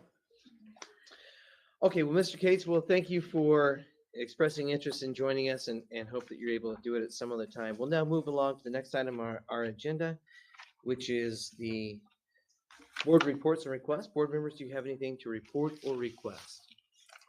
I do. It wouldn't be a board meeting without me, Dan. You know, Einstein once said, what was it? If you keep doing the same thing and expect a different result, that's the definition of insanity. Well, call me crazy, but I'm going to ask again for some kind of a movement, acknowledgement that PHM is against CRT. And I think rather than apply it from the, or approach it from the way I've been approaching it, I think Dr. Thacker tonight gave me the answer to my problem. Because I don't know, Masugma, did you happen to get Dr. Thacker's statement when he was talking to me earlier, and where he said we do not teach anything except the state standards in our classes? Do you remember that statement, Dr. Thacker? Our curriculum is based on the Indiana academic And we standards. don't teach things that are not in the academic standards of Indiana. Is that correct? Yes, no, don't know? There are 2,500 psychological responses in a classroom every single day. We have 660 teachers. So I'm I just think asking about perhaps- state standards. I think- Do you- Hey, wait a minute. We're not him ask talking the about question. 25 psychological things. let him I ask- asked a simple question. Do we teach only state standards? Mr. Can you say Garrett? yes or no? Mr. Garrett, we're sitting within feet of you. We can hear you just fine. You ask him a question, let him answer it. Well, let him I think- handle I think his it's- own problems. You don't have to protect him. It's pretty metaphysical to think that I'm actually in 660 classrooms every day, along with all of the students. So what I'm saying, what we do as a school district is we have a prescribed curriculum. As you listen to presentations tonight, you learn what we're trying to teach. Okay, so do we have a curriculum that teaches things that are not the Indiana academic standards? Our curriculum is based on Indiana academic standards. Is that not correct? That is correct. And who develops these? Would this be our experts in the classroom who are working on this, who are developing the standards based on Indiana academic standards, local curricula? Sure. So our curriculum maps are designed by classroom teachers and administrators alike based on the standards that are delivered from the Indiana Department of Education. And perhaps it would be helpful if we actually showed that at a presentation, what we're doing, how we develop it. And so what our intent is to teach the children the Indiana academic standards, which is why we score in the top 3.67% in the state. It's why our SAT scores are in the top 5% for mathematics and the top 7% in English language arts. Obviously, our teachers are doing magnificent work focused on the Indiana academic standards. And I agree 100%. I taught here for 43 years. I know what the standards are. And I know what the classroom is. I know what everything we talked about refers to. I even had 3 students go through Walt Disney. Before Mr. Towner, I wish they would have had him. But again, my question is this. Is it your statement that we teach only the state standards in our class? We teach citizenship. We teach. Is that state social standards? skills. Yes. Okay, there you go. Okay. What so- else? All I want to know, can you just agree that we teach state standards? If someone's not teaching state standards, are they out of touch with what we were supposed to be doing? If somebody was teaching manners, they'd be fine. We would not punish them. What All right. about something salient in the news that happens? What I'm saying is this. Is Like the Indiana 9/11. Department of Education, I know you don't respect them when it comes to their definition or their feeling toward the CRT. I know you respect them when it comes to giving out awards and so forth. That's great. At least you respect them for that. But they have said specifically for over a year, and I've been bringing this to the board every month for a year, the Indiana Department of Education says that CRT has no business in Indiana classrooms. Now, if you're saying, because it's not part of state standards, okay? And if you're saying then that we teach state standards and that's it, then you're saying we do not do CRT. Period. Can you say that? Can you say we do not do CRT? that we have no written curriculum for CRT, and I defy you. I didn't to say find that. a written Do you say, curriculum I didn't ask for you for that. CRT I in the asked you, state do of we, Indiana. can you say we Final don't one. teach it? In the state. Can you say we don't teach it? We don't have a written curriculum. I'm gonna go, Mom. We don't have Take it. it down. It, Alright. it, And I- Mr. Garrett, it is time to take it down. I have a- Ms. I Rose? have I'll make that decision, Mr. Riley. Yeah, go ahead. So, I'm a competitive person too, including Officer Jones. And my request is whether we can do a benchmarking trip to go see what West Lafayette Community Schools is doing. I basically took a look at the 10 schools that were outperforming PHM. And I dug into that data because I wanted to know what they were doing. And I found some really interesting things, and West Lafayette jumps out at me of all of them. So when I looked at those 10 schools, I see that the majority of them are significantly smaller than PHM. The majority of them have about half the student population that we serve. We're a bigger district and we're outperforming. So that's great. The second thing that really jumped out at me was when I looked at the median household income for the 10 schools that outperformed us based on the US Census Bureau, the American Community Survey. And what I found is striking. So when you look at the schools that outperform us, the median income for Zionsville, $102,000 household income. For Carmel, 104. For Westfield, Washington, 82. For Brownsburg, 74. Do you know what PHM's is? 59. Now, that's striking to me as an American to know that we're helping to basically provide great opportunities for students. But there is one, and that is West Lafayette Community Schools, which I have to add is much, much smaller than PHM. So this is a much smaller unit we're talking about. And my guess is their proximity to Purdue, perhaps they have lab schools. I don't know what it is that they're doing, but the West Lafayette Community School Corporation's median household income is $27,000. So I just, what I want to know, I'm not worried about that. What I want to do is, can we go and study what West Lafayette, I mean, I look at the rest of these and I think this is extraordinary what PHM is doing. Extraordinary. We're competing with Carmel and they nearly double our household income in terms of the students that they serve. But there must be something going on at West Lafayette, and I'd love to learn. And so that's my hope, is that we can do some kind of We'll take a look. observational trip. We'd love to do it. I'll give you an answer for what the superintendents have told me. They have a number of graduate students who have students in the schools, and so they have a low income. Graduate students, okay, that would be They have interesting. about 2,500 students in the district. Okay, that makes sense. I'd still like to know what they're doing. Do we do benchmarking trips? Yeah, we actually do that. We look at the top performers all the time. Okay, Absolutely. excellent. Thank you. Other reports and requests? Excuse me, I don't think I got to finish my statement. I mean, I was interrupted and you left me and went to Claire. So can I finish my statement with Dr. Thacker? Go ahead. Thank you. Can I do it without interruption this time, hopefully? Now, Dr. Thacker, as I was saying Keep before. your tone down, keep your temper, and don't argue. Is there a rule there that says I can't raise my voice? Is that written? I'm just saying, we can hear you just fine. As I was saying, Dr. Thacker, you made a statement earlier that about the state standards when I brought up CRT. And so all I'm saying is this: if that's what you're saying, that we only teach state standards in our school, that's great. And I appreciate that, and I believe that. But in so doing, then, because the Indiana Department of Education says that CRT is not in any way, shape, or form any part of any state standard that we have, then you're condemning it just as if you were on the IDOE. And we can say without hesitation that Jerry Thacker and the board, because if that Dr. Thacker says we only teach state standards, isn't that like the rule? Isn't that like as good as a school board policy? Is that right?